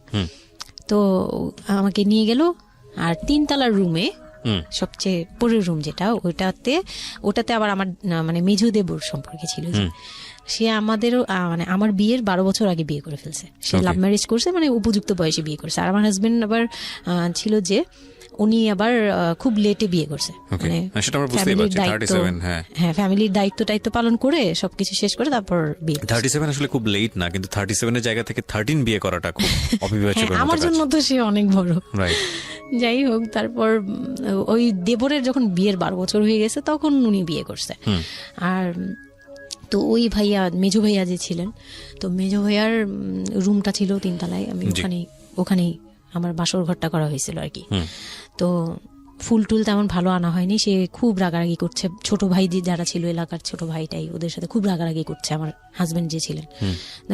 এটা কোনো ঘর সাজানো হলো, এই সেই বলে চলে বলতেছে, এখন তোমরা বের হও, অনেক হয়েছে, এখন তোমরা যাও, মানে খুব রাগারাগি করতেছে। তো আমি রাগ দেখে আরো ভয় পেয়ে গেছি প্রথম রাত। তারপর আবার আমি মানে এই অবস্থায় আসছি, বউ হয়ে আসছি, আমার শরীরে ভারী গহনা, শাড়ি টাড়ি, মানে আমি এগুলোর ওজন নিতে পারছি না। 4-5 ঘন্টা হয়ে গেছে আমাকে এগুলো পরায় রাখা হয়েছে, ভারী মেকআপ দেওয়া হয়েছে, আমি এগুলো কখনো ইউজ করিনি ফার্স্ট লাইফে। মানে আমি দেবীর মতো সেজে বসে আছি, এরকম একটা ইয়ে। তো খুব ভয়েও কাজ করছে, নার্ভাসনেস। তারপর এখন কি হবে, সবাই বের হয়ে গেলে কি হবে, এটা একটা টেনশন। আর শুধু মানে কেমন জানি একটা ফিল, যেটা সাধারণত নরমালি হওয়া উচিত একটা ছেলে এবং একটা মেয়ের জায়গাটা থেকে। এটা হচ্ছে জীবনের সবচেয়ে সুন্দরতম মুহূর্তের একটা, রাইট? আমরা সেটাই চিন্তা করি না। একটা মেয়ের জীবনে স্বপ্ন থাকে তার একটা বাসর রাত কিংবা ফুলসজ্জার রাত, আমরা যেটাই বলি সেটা নিয়ে। একটা ছেলের জীবনেও নিশ্চয়ই থাকে, এবং সেটা চমৎকার হয়ে সারা জীবন স্মৃতি হয়ে থাকুক, এরকম কিছু একটা থাকে। এবং সেখানে বিষয়টা যদি এরকম হয় যে একটা মেয়ের জীবনে আতঙ্কের রাত এবং ভয়ানক রকম আতঙ্কের, সবচেয়ে বড় আতঙ্কের রাত ছিল ওটা, তাহলে আপনি চিন্তা করে দেখতে পারেন। এবং সেটাকে যারা আজকে এই রেডিও যারা শুনে, যারা এটাকে এন্টারটেনমেন্ট হিসেবে নিচ্ছেন, তাদের জায়গা থেকে আমি বলতে পারি যে এখানে নিজেরও কিন্তু একটা পরিচয়ের বিষয় আছে। হ্যাঁ, মানে নিজের পরিচয়টা নিজের কাছে কি দিচ্ছেন একটু চিন্তা করে দেখেন। ঘটনার ভেতরে ঢোকার চেষ্টা করুন, এই মেয়েটার মানবিক অনুভূতিটাকে জানার চেষ্টা করুন, অন্য কিছু নয় প্লিজ। কজ আমরা আমাদের সামাজিকতার জায়গাটা থেকে মেয়েদের এই বিষয়গুলোকে উইথড্র করে বা না ভেবে তাদেরকে কখনো কখনো সারা জীবনটা ধ্বংসের দিকে ঠেলে দিই। হয়তো মেয়েটার ক্ষেত্রে এরকমই কিছু হয়েছে, আমরা একটু সামনের দিকে আগাবো। জি, তারপর উনি আমাকে, আমি তখন শাড়ি টাড়ি পরা, গহনা পরা। তো খুব নর্মালি সবাই চলে গেল পরে খুব নর্মালি আমাকে বলতেছে যে ড্রেসটা চেঞ্জ করো, শাড়িটা চেঞ্জ করো, গহনা টহনা চেঞ্জ করো। তো আমি আমার লাগেজ থেকে একটা 3 পিস নিলাম, ওই 3 পিসটা নিয়ে ওয়াশরুমে চলে গেলাম। ওয়াশরুম বলতে ওই যে উপরের রুমেই একটা ওয়াশরুম আছে, আর নিচের রুমে মানে উপরের রুমে তো আর সিঁড়ি ঘর নাই, সিঁড়ি ঘরটাতেই একটা ওয়াশরুম ছিল, ছোট্ট একটা টয়লেট ছিল। ওইটাতে গিয়ে আমি চেঞ্জ করলাম খুব কষ্টে, চেঞ্জ করে তারপর মুখের মেকআপ টেকআপ এগুলো ওয়াশ করে আসলাম। তারপর আসার পরে উনি বলতেছে উজু করে আসো। হ্যাঁ, তো আমি উজু করলাম, উনি উজু করছে করে, মানে প্রথম রাতে নাকি নামাজ পড়তে হয় সবাই বলে দিছে, তো ওই নামাজ পড়লো আমাকে নিয়ে। নামাজ পড়ার পরে বেডে গেলাম, মানে আমি বিছানায় যে বসলাম, খুব ভয়ে ভয়ে আছি যে কি বলবে কি করবে জানি না। তো উনি আমার পাশে এসে বসে আমাকে ফার্স্ট কথা যেটা বললো, মানে এইটাই ফার্স্ট কথা ছিল যে আমি তো ওই ফ্যামিলির বড় ছেলে, আর তুমি তো আমাদের ফ্যামিলির সবাইকেই চিনো জানো, তোমার তো আর চেনা জানার দরকার নাই। আর আমার তখন ওনার মা মারা গেছে 3-4 বছর, মানে 3 বছর হবে এরকম, 3 থেকে 4 বছর এরকম হবে। বলে আমার মা মারা যাওয়ার পরে আমি এখন সংসার দেখি, আমার হয়ে আমার মার জায়গাতে এখন তুমি। এটা শোনার পর আমার কাছে মনে হলো আস্ত একটা বাড়ি আমার মাথার উপর পড়লো। এটা আমি যেখানে নিজের মানে এটা একটা বিষয়, ওই কথাটা কিন্তু খুব সুন্দর বলেছে, মানে ওর 37 ইয়ার্স এর জায়গাটা থেকে এটা খুব সুন্দর একটা কথা। কিন্তু কথা হচ্ছে 13 বছরের একটা মেয়ে কেন এটা বুঝতে যাবে? ও কিন্তু এটাই বুঝেছে যে এই 3 তলা একটা বাড়ি, 3 রুমের একটা বাড়ি ওর মাথার উপরে দিয়ে দেওয়া হলো। দেখুন, এই জিনিসটাই আমি আপনাদেরকে বোঝানোর চেষ্টা করছি যে আসলে সবকিছুর একটা বয়স থাকে। হ্যাঁ, এবং ছেলেটার জায়গা থেকে কিন্তু খুব সুন্দর নামাজ পড়েছে, বসছে, এখন পর্যন্ত আমাদের কাছে ভালোই লাগছে শুনতে। কিন্তু এটা আসলে কেউ বুঝতে চাইবে? 13 বছরের মেয়েটাকে এই জিনিসটা বুঝতে চাইবে? এইটা বোঝাটা জরুরি ছিল। হ্যাঁ, তারপর উনি যেটা বলছে যে আমার ভাই বোন আছে, সবাই আমার ছোট, কিন্তু আমার তো প্রায় 10-12 বছরের বড়। ওনার যে 10-12 বছরের ছোট, সে আমার 12-13 বছরের বড়। মানে তাকে আমি ছোটবেলা থেকে এইভাবে দেখে অভ্যস্ত। তো এইগুলো চিন্তা ভাবনা, মানে ওই সময় তো আর এত কিছু কিন্তু উনার ছোট ভাই বোন এগুলা, মানে উনার কাছে তো এগুলো বাচ্চা এখনো, আর আমার কাছে তারা অনেক বড়। আমি তাদেরকে কি টেক কেয়ার করবো, তারা আমাকে করবে, মানে আমার এরকম একটা বিষয়টা তাই। হ্যাঁ, তো আমি চুপ হয়ে শুধু শুনছিলাম। ও আচ্ছা, মানে আমি কিছু বলার মতো ভাষাও পাচ্ছি না, বা আমি কি বলবো, আমার এখানে ডায়লগই কি ছিল, মানে আমি এরকম মনে হচ্ছে যে কেউ আমাকে একটা স্ক্রিপ্ট ধরাই দিত, আমি একটু দেখে আমাকে কেউ কিছু বলেও না, এই লোক কি বলতেছে। তো যাই হোক, এই কথাটার পরে মানে যখন উনি এটা বলার পরে বলতেছে যে তুমি, আমাদের একটা মানে রুলস আছে, বিয়ের পরে নাকি বাসর ঘরে নাকি কিছু দেয়, হাজবেন্ড ওয়াইফকে কিছু দেয়, তারপর নাকি টাচ করে, এরকম কিছু একটা। তো আমাকে বলতেছে যে তোমার কি আমার উপর কোনো দাবি আছে, মানে এইগুলো আমি জানতাম না, এগুলো আমি অনেক পরে গিয়ে শুনছি। এগুলো অনেক পরে গিয়ে জানছি যে এই সময় নাকি কিছু চাইতে হয়, মানে এই সময় যা চাইবে তাই দিতে হবে, এরকম কিছু একটা। তো এটাও আমাকে কেউ বলে দেয়নি। তো আমি এই সময় একটা লসে পড়ে গেলাম না, মানে এরকম মনে হচ্ছে এখন আর কি। তখন আমাকে এটা কেউ বলে নাই। বাই দ্য ওয়ে, আমরা যার গল্প আজকে এখানে শুনছি উনি হচ্ছেন শামীমা। ওনাকে যদি আপনারা দেখতে চান, আমাদের যিনি আজকে গেস্ট, আমরা একটা ছবি দিয়ে দিয়েছি আমার ফেসবুক পেজে, আমার পার্সোনাল পেজটাতে, www.facebook.com/kibriya.rj। আমি আবারও বলছি, www.facebook.com/KEBRIA.RJ। পেজটি আছে আরজি কিবরিয়া নামে। লাইক দিতে ভুল করবেন না, অবশ্যই লাইক দেবেন। আমরা ছবিটা একটু পরে সরিয়ে নেব, সুতরাং যারা দেখতে চান ওখানে গিয়ে আপনারা নক করতে পারেন। হ্যাঁ, যেখানটা ছিলাম আমরা। তো আমি বললাম যে না, আমি জানতাম না দাবি জিনিসটা কি। তো না বলার পরেই সে তো মানে আমার কাছে খুবই, মানে এই কথাগুলো বলতে আমি বলতে পারবো না। ঠিক আছে, বলার দরকার নেই, আমরা জাস্ট সিচুয়েশনটা বুঝতে যাচ্ছি যে ওইটা আমার ফার্স্ট নাইট ছিল, আর আমি ওগুলা মানে ওই ফিজিক্যাল ব্যাপারগুলো আমি বুঝতাম না, ওই সময়টাতে বোঝার কথাও না, বুঝতামও না, একদমই বুঝতাম না যে এই হয়। তো যখন উনি শুরু করলো, শুরু থেকে শেষ পর্যন্ত মানে খুব অল্প সময়ের মধ্যে খুব অমানবিকভাবে, মানে এটা এখন বর্তমানে যদি আমি কল্পনা করতে যাই, তাহলে এটা একমাত্র পারে রেপিস্টরাই পারবে, এটা রেপ ছাড়া কিছু ছিল না। আমি মেনে নিস তাহলে, মানে এই ধরনের একটা বলছে যে এটা আজকের রাতের কোনো চিল্লাচিল্লি করা যাবে না। তো আমিও চুপ করে, আমার কাছে মনে হচ্ছিল কেউ আমাকে ছুরি দিয়ে আঘাত করতেছে, মানে মনে হচ্ছিল যে কেউ আমাকে ছুরি দিয়ে আঘাত করতেছে, আর আমি ব্লাড দিয়ে পুরো, মানে আমার শরীরে সব ব্লাড বের হয়ে যাচ্ছে। আমার এরকম মনে হচ্ছে যে আমার শরীর থেকে সব ব্লাড বের হয়ে যাচ্ছে, আমি মানে গরু কাটলে যেরকম করে না, আমি ওরকম কাঁপতেছি। কিন্তু সে তার কাজ করলো। আমি খুব অবাক হয়েছি যে আমি উঠে বসতে পারতেছিলাম না, সে আমাকে টান দিয়ে উঠে বসায় বলতেছে ওয়াশরুমে যাও। আমি ওয়াশরুমে কিভাবে গেছি আমি জানি না, আমি খুব ধরে খুব মানে খুব কষ্টে কাঁপতে ওয়াশরুমে গেলাম, ফ্রেশ হয়ে আসলাম।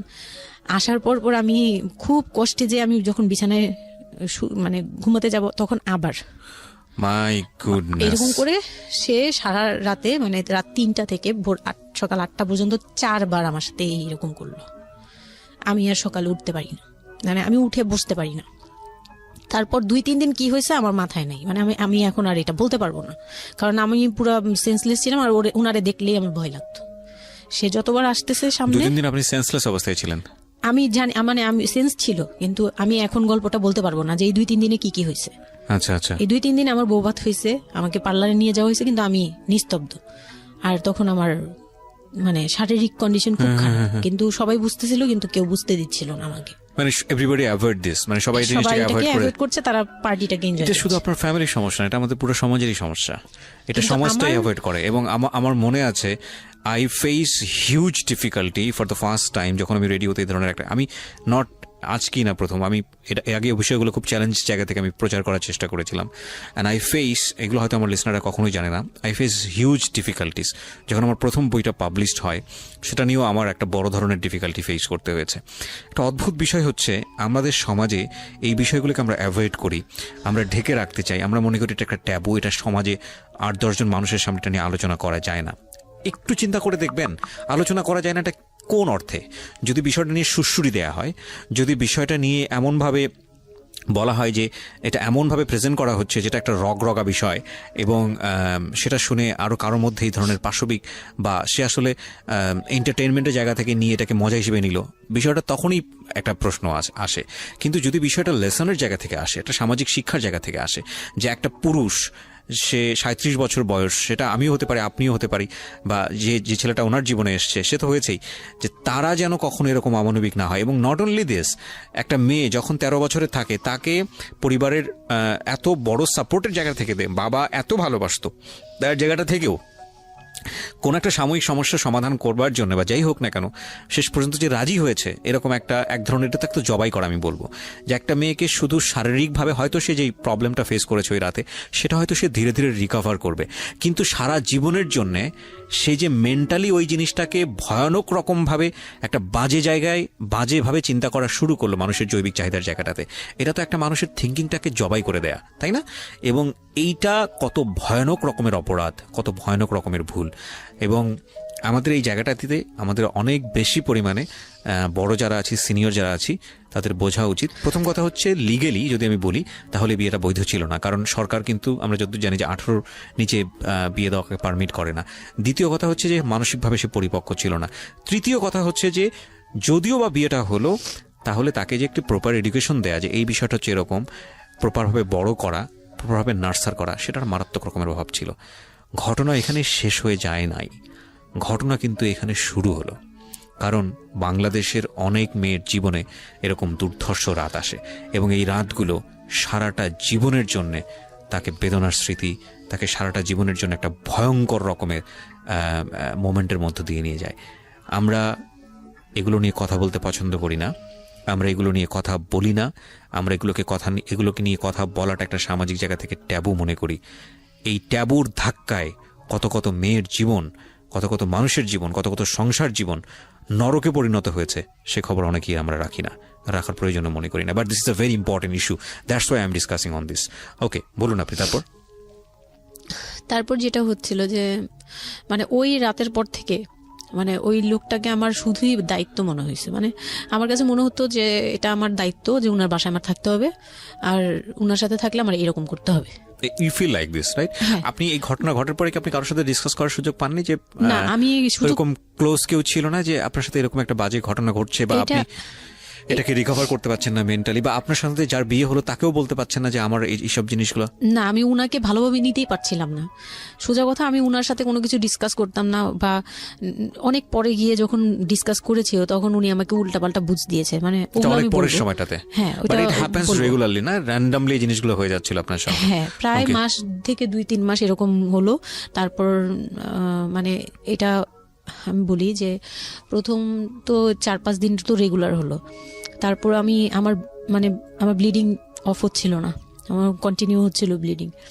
তো এক সময় যে ব্লিডিং এর মধ্যেও তিনি অনেক বাজে ইয়ে করেছে। তো ওর পরে আমি বাসায় যেতে চাইলে বাসায় যেতে দিত না, এইভাবে ইয়ে করে ফেললো। আর ফ্যামিলিগত যে ব্যাপারটা ছিল, যে আমার ফ্যামিলি তো তখন, আমার আব্বু তো তখন একদম মানে ফিনান্সিয়ালি খুব উইক ছিল। তো বিয়ের পরে কিছু ফর্মালিটি থাকে, পুরান ঢাকার কিছু রুলস আছে যে বিয়ের পরে মেয়েদের প্রতি সপ্তাহে সপ্তাহে দেখতে যাওয়া, এটা সেটা পাঠানো, প্রতি সিজনে সিজনে এটা এটা করা, এগুলো ব্যাপারে কেউ কনসার্ন ছিল না। মানে তখন মানে আমার ফ্যামিলির কেউ এরকম অ্যাক্টিভ ছিল না, মানে ছিল কিন্তু কেউ কেয়ার করেনি। তারপর হচ্ছে এরকম করে আমার সময়গুলো কাটতে লাগলো। তো সবচেয়ে বড় কথা হচ্ছে আমার যে হাজবেন্ড ছিল রিপন, উনি আমার বাবার দোকানে কাজ করতো একটা সময়। ওইটা হচ্ছে প্রায় আরো মানে আমার জন্মের সময় বা আমার জন্মেরও আগে। হ্যাঁ, তখন নতুন নতুন আর কি কাজ শেখার জন্য আমার আব্বুর দোকানে ঢুকছে এরকম। তো আমার আব্বু তাকে ক্যাশ বুঝিয়ে দিয়েছিলেন নাকি, তখন নাকি ক্যাশ দিত। তো আমি একটু যখন 2-3 বছরের, তখন উনি দোকান থেকে বের হয়ে নিজে ব্যবসা দিয়েছে, ওখান থেকে তিনি ইমপ্রুভ করছে। তো ওখান থেকে শুরু। আর আমাকে যখন বিয়ে দিছে, মানে আমার যখন বিয়ে হয়েছে, তো ওই রিপন যিনি, ওনার উদ্দেশ্য ছিল যে আমি আমার নানু বাড়ির অংশ পাবো, মানে সম্পদ। আমার নানু বাড়ি খুব বিশাল, মানে বললামই তো যে খুব বিরাট একটা অংশ। আর ওনাদের যে অংশটা ছিল সেটা অনেক আগেই নেওয়া হয়ে গেছে। মানে ওনার দাদা বাড়ি যেটাতে ওনারা ছিল 3 রুম, ওই যে ছোট ছোট 3টা রুম উপরে ওই বিল্ডিংটা তোলার পরে আমার মামা ওই অংশটা কেটে রাখছে, মানে আমার মামা রেখে দিয়েছে। আর আমাদের যে অংশটা ছিল তার লোভটা ছিল যে ওই বাড়িতে আমি একটা রুম হলেও পাবো। হ্যাঁ, তো আমার আম্মু তো আর ওটা নেয়নি। তো আমার হাজবেন্ডের ইয়েটা ছিল, টার্গেটটা ছিল যে ওই বাসায় একটা রুম হলেও পাবে। আর পুরান ঢাকায় একটা রুম মানে অনেক কিছু, মানে ওখানে তো প্রায় 1 কোটি টাকা দাম কাঠা। তো একটা রুম মানে 1 কাঠা না হোক, আধা কাঠা হোক, 50 লাখ টাকা হোক আমার আসবে, এরকম একটা টার্গেট ছিল তার। তো আর বিয়ের সময় তো অনেক কিছু নিয়ে, মানে গহনা টহনা নিয়ে, ফার্নিচার নিয়ে নানান কথা তো শুনতে হয়েছে, ওগুলাও ফেস করছি। মানে খুব পেইনফুল ছিল ওগুলা, কারণ আমি তখন এত কিছু বুঝি না। আমি তখন মাত্র মানে জামা কাপড় বানাই, ঘুরি ফিরি, খাই দেই, ব্যাস ওই পর্যন্তই। আমি কারো জিনিস নিয়েও মাথা ঘামাই না। ওখানে আমার উপরে প্রেশার আসছে যে আমার ফার্নিচার এমন কেন, আমার গহনা এমন কেন, তুমি বাসায় বলো না কেন, তোমার খাট এখনো আসতেছে না কেন। আমার বিয়ের পর খুব বৃষ্টি ছিল তখন, মানে আমার ফার্নিচার, আমার চাচা ছিল ফার্নিচারের, ওনার বিজনেস। তো আমার চাচার ফ্যাক্টরি থেকেই সবগুলো ফার্নিচার আসবে। তো ওনারা বলতেছে যে জাস্ট একটা কারণেই লেট হচ্ছে, রোদ পাচ্ছি না, রোদ পেলে তারপর কাঠগুলো শুকাবে, তারপরে হ্যাঁ, মানে জয়েন্ট দিলেই এখন এটা ফেটে ফেটে যাবে, এখন জয়েন্ট দিলে প্রবলেম হবে। এই জিনিসটা ওরা বুঝতেছে না। ওরা বলতেছে কেন দেরি করছে, নাকি ফাঁকিই দিচ্ছে, নানান ধরনের কথা তৈরি করতেছে। আর এই দিক দিয়ে আমি পেইন খাচ্ছি, ওই দিকে এক পেইন, মানে রাতে গিয়ে এক পেইন, দিনের বেলায় পেইন। মানে আমি পুরো মানসিকভাবে, মানে বলে না যে আমি হয়তো বা প্যারালাইজডের মতো হয়ে গেছিলাম, আমার মানসিক ভাবটা জাস্ট শুনি আর শুনি, কিছু বলতে পারছি না এরকম। আর বাসায় গিয়ে কোনো কিছু বলি না, কারণ আব্বু অসুস্থ, আব্বু মেন্টালি অনেক প্রবলেম। আব্বু যখনই জিজ্ঞেস করে আম্মু তুমি ভালো আছো তো, আমি খালি হাসি দিয়ে বলছি হ্যাঁ। যতবার জিজ্ঞেস করে তুমি খুশি আছো তো, আমি হ্যাঁ। আমি এই একটা কথাই বলছি, হ্যাঁ ভালো আছি। আসলে আমি ভালো ছিলাম না, কিন্তু বুঝতে দেইনি। ওই লোকটার ছোট বোনগুলো আমার সাথে অনেক রাফ বিহেভ করছে।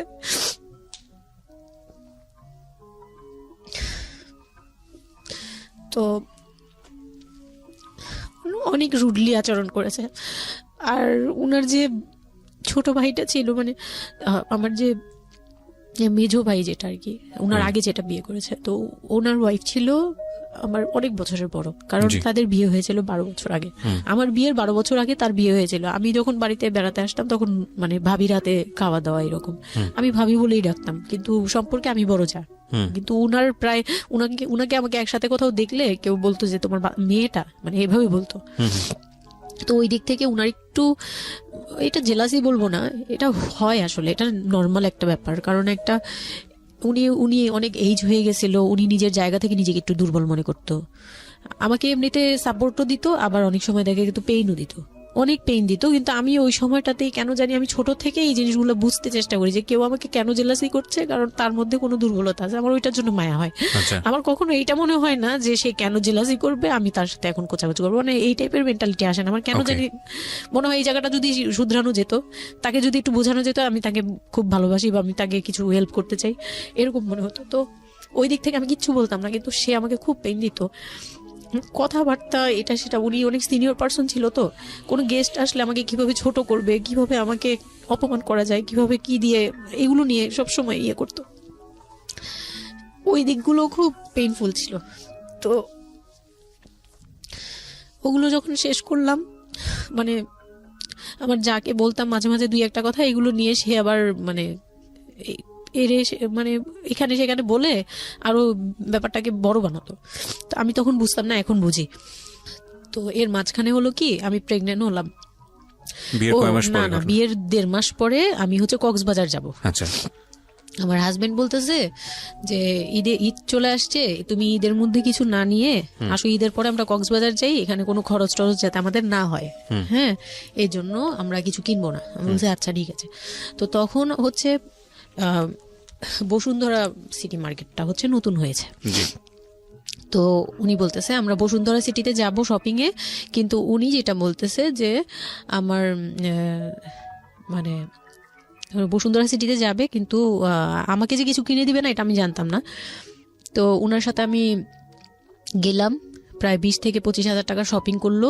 ওগুলা হচ্ছে সব ওনার বোন জামাই, বোনের বাচ্চা কাচ্চা, মানে ফ্যামিলির জন্য আর কি, ভাই বোন। আমিও পছন্দ করে করে কিনলাম সবার জন্যই যা যা লাগে। কেনাকাটার পরে আমি তো তখন ছোট মানুষ, তখন তো আমার 13-14 বছর বয়স। তো আমি কখনো এমন হয়নি যে আমি ঈদে জামা কাপড় নিইনি বা জামা কাপড় নতুন জামা কিনিনি, এরকম কখনোই হয়নি। তো ওইটা আমার বিয়ের ফার্স্ট ঈদ। তো আমার একটা শখ ছিল কি যে অন্তত একটা কটন ড্রেস হলেও আমি পাবো, এরকম একটা ইয়া ছিল আমার ভিতরে, যে না আমাকে কি আর না দিবে নাকি, বলছে দিবে না, হয়তো বা ভালো কিছু দিবে না, হয়তো নর্মাল কিছু হলেও আমাকে দিবে, ঈদে তো আর পুরনো জামা পরে থাকবো না। তো আমার এরকম ধারণা ছিল। ও পুরো শপিংটা শেষ করলো সারাদিনে, আমি রোজা রেখে পুরো শপিংটা করলাম খুব চয়েস করে করে। লাস্ট মোমেন্টে যে সে আমাকে নিয়ে চলে আসতেছে, যখন সে আমাকে নিয়ে রওনা দিল, মানে আমার মনটা খারাপ হয়ে গেল। আমি কিচ্ছু বলিনি, প্রথম ঈদ এটা। তো আমি কিচ্ছু বলিনি। সাচ এ ইডিয়ট, মানে নাথিং টু সে, মানে স্পিচলেস টোটালি। হ্যাঁ, পরে উনি কিচ্ছু কিনে দিল না আমাকে, তখন আমি না মনটা খারাপ হলো আমার, কারণ স্বাভাবিক এটা আমার এখনকার বয়স। উনি আমাকে করলো কি যে আসার সময় বলতেছে যে একবারে নিচে, তখন বলতেছে তোমার কি মন খারাপ? আমি বলছি যে না, আমি তো কিছু নেই নাই, ঈদের দিন কি পরবো? তো বলতেছে তোমার তো অনেক ড্রেস নিয়ে আসছো, ওগুলা থেকেই পরো, ওগুলাই তো এখনো পুরোনো হয়নি, এখন দরকার কি আছে কেনার? বলে তারপরে চুড়ি দেখলো, চুড়ি দেখে আমাকে 2 মুঠ চুড়ি কিনে দিল 200 টাকা। এই ছিল আমার ঈদের মানে ফার্স্ট অ্যান্ড লাস্ট, এইটাই ছিল আমার শপিং, আর কোনো কিচ্ছু কিনে দেয়নি সে আমাকে। তো বাসায় আসলাম, বাসায় আসার পরে তার ভাই বোনরা বলতেছে যে সবার জন্য কিনছেন, ওর জন্য কিছু নেন নাই। সে আমাকে মানে তার ফ্যামিলি থেকে আমাকে সেভ করবে কি, সে আমাকে বরঞ্চ বলতেছে যে ওরে কি কিনে দিব, ওর বাসা থেকে আমারে কি দিছে যে আমি ওকে কিনে দিব। তখন আমি বুঝলাম যে ও আচ্ছা, সে কিনে দেয়নি। হ্যাঁ, তো আমি আর বাসায় কিন্তু কিছু বলিনি বা বাসায় যাইও নাই। এর মধ্যে বাসা থেকে আসলে সামর্থ্য কি ছিল আপনার ফ্যামিলিকে, মানে কিনে দেওয়া হয়েছিল কি ঈদের প্রথম দিন জামাইকে কিছু কিনে দেওয়া বা এরকম কোনো কিছু? হ্যাঁ, এটা করেছিল চান রাতে, একবারে লাস্টের দিকে শপিংটা হয়েছে তার আগে। তো সে এটা বলে ফেললো প্রায় 20 রোজার পরে এই ঘটনা আর কি। তো একবারে চাঁদ রাতের দিন আমার ভাই আর কি একটা পাঞ্জাবি গিফট করলো তাকে, আর সে আমাকে আর কিছুই দিল না। হ্যাঁ, সে ভাবতেছে যে আমি বুঝি বাসায় জানানোর পরে তখন এটা করছে। হ্যাঁ, তখন গিয়ে আরো খেপে গেল যে আমি নাকি বাসায় জানাইছি, তাকে ছোট করলাম এই জন্য। কিন্তু আসলে মানে সত্যি কথা বলতে যে আমি কিছুই বলি নাই, আমার মুখ দিয়ে তখন কথাই আসতো না, আমি ম্যানেজ কি করব, আমার তো কিছুই মাথায় থাকতো না তখন আমি তো পুরো মেন্টালি একটা ইয়েতে ছিলাম। তো আমার এমনও মনে হয়েছিল তখন, মানে মাসখানিক যে সে আমাকে ওই ফিজিক্যাল টর্চার গুলো করতো, তখন আমার এমনও মনে হয়েছিল যে আমি এক কাজ করি, বের হয়ে কোথাও চলে যাই, মানে অজানার উদ্দেশ্যে কোথাও চলে যাই। যদি আব্বুর এই অবস্থা না থাকতো হয়তো আমি করতাম এটা। সত্যি কথা বলতে একমাত্র আব্বুর কথাটা যখন মনে আসছে, চোখে ভাসছে যে আমার আব্বু তো মরে যাবে, তখন গিয়ে আর এটা করতে পারিনি, নয়তো ঠিকই আমি বের হয়ে যেতাম। তো ঈদ আসলো, ঈদের পরের দিন কক্সবাজারের উদ্দেশ্যে রওনা দিল। আর তার একটা অভ্যাস ছিল যে মানে সে কিছু দিলে বা করলে বা আমার জন্য যদি সে 2টা টাকাও খরচ করত, এটা খুব হাইলাইট করত, সবার সামনে তুলে ধরার জন্য চেষ্টা করত। ওই কক্সবাজার যাবে, সে খুব মানে ঢোল পিটাচ্ছে যে আমাকে নিয়ে কক্সবাজার যাচ্ছে, কিন্তু শপিং করে দেয়নি, এটা আবার হাইক করতেছে। আচ্ছা, যাই হোক, ওই সব বলতে গেলে শপিং এর টাকা সেভ করে আমাকে কক্সবাজার নিয়ে যাচ্ছে। তো গেলাম কক্সবাজারে, সেখানে গিয়ে আরেক ধাক্কা খেলাম যে কক্সবাজার যাওয়ার পরে প্রথম রাত মোটামুটি ভালো ছিলাম, পরের দিন সকালে সে আমার সাথে মানে এমন ভাবে মানে ফিজিক্যাল রিলেশন করতে চেয়েছে যেটা সম্পর্কে আমি অবগত ছিলাম না, মানে আমি জানতাম না যে এরকম কিছু হয়। তো এক সময় সে আমার হাত পা জোড়াজোড়ি করে ধরে, মানে প্রায় হাত পা বাঁধার মতো জোড়াজোড়ি করে সে আমার সাথে ওই রকম কিছু করতে চায়। তখন আমার মানে আমি খুব বাধা দেওয়ার পরে বা চিল্লাচিল্লি করার পরে সে আমার গায়েও হাত তুলে 2-3টা চট থাপ্পড় দেয়। আপনাদের মধ্যে সম্পর্কের জায়গাটা কি আপনি তখনও কি ওনাকে আপনি করে বলতেন? হ্যাঁ, আমি এখনো স্টিল নাও। তার মানে বিষয়টা এরকম হয়ে গেছে যে ওই দূরত্বটা বিয়ের পরে ছিল, এবং সেই দূরত্ব থাকা অবস্থায় ও এই জিনিসগুলো প্র্যাকটিস করে যাচ্ছে ওর মতো করে, এবং সেখানে যখন ও সাকসেসফুল হতে না পারছে তখন সে আপনার গায়ে হাত তুলছে, তাই তো? সেটাই। হ্যাঁ, তারপর আর সবচেয়ে বড় কথা হচ্ছে সে তার জায়গাটা, সে তার চাওয়াগুলো সব পূরণ করতেছে, বাট আমার দিকটা দেখছে না। এবং সে যে শুধু আমার না, মানে সে মানুষটাই এমন, আগে বুঝি নেই, পরে অনেক ধীরে ধীরে গিয়ে পরে বুঝতে পেরেছি যে উনি সম্পূর্ণ সেলফ সেন্টার, মানে নিজে যেটা অধিকার সেটা সে আদায় করে নিবে, তার বাকিগুলো নিয়ে তার কোনো মাথা ব্যথা কি হচ্ছে বা কার কি হচ্ছে এটা দেখার বিষয় না, এটাই মেন্টালিটি। তো এইগুলো করার পরে আমার মানে খুব পেইন হলো, আমার খুব কষ্ট হলো যে আমি কবে ঢাকায় যাব, একটা পেইন। ওটা কি জীবনে প্রথম কক্সবাজার যাওয়া? হ্যাঁ, ওটা আমার লাইফে ফার্স্ট। চিন্তা করে দেখুন, এক ধরনের হানিমুনি বলা চলে ওদের জন্য। হানিমুনি করা হয়েছিল, কিন্তু ওটা আমার জন্য হানিমুন ছিল না, অন্য কিছুই ছিল। আচ্ছা, খুব পেইনফুল ছিল। ওকে, যাই হোক, আমি খুব ভয়ে ছিলাম যে এখানে আমাকে মেরে ফেললেও কেউ জানবে না, এরকম একটা ফিল ছিল আমার ভিতরে। জিনিস চিন্তা করতে পারেন, প্রত্যেকটা মোমেন্ট একটা মানুষ একটা মেয়ের সাথে, একটা ছেলের সঙ্গে বসবাস করছে একটা মেয়ে, এবং তাদের স্পেশাল মোমেন্টস গুলো তার জন্য ভীতির কারণ।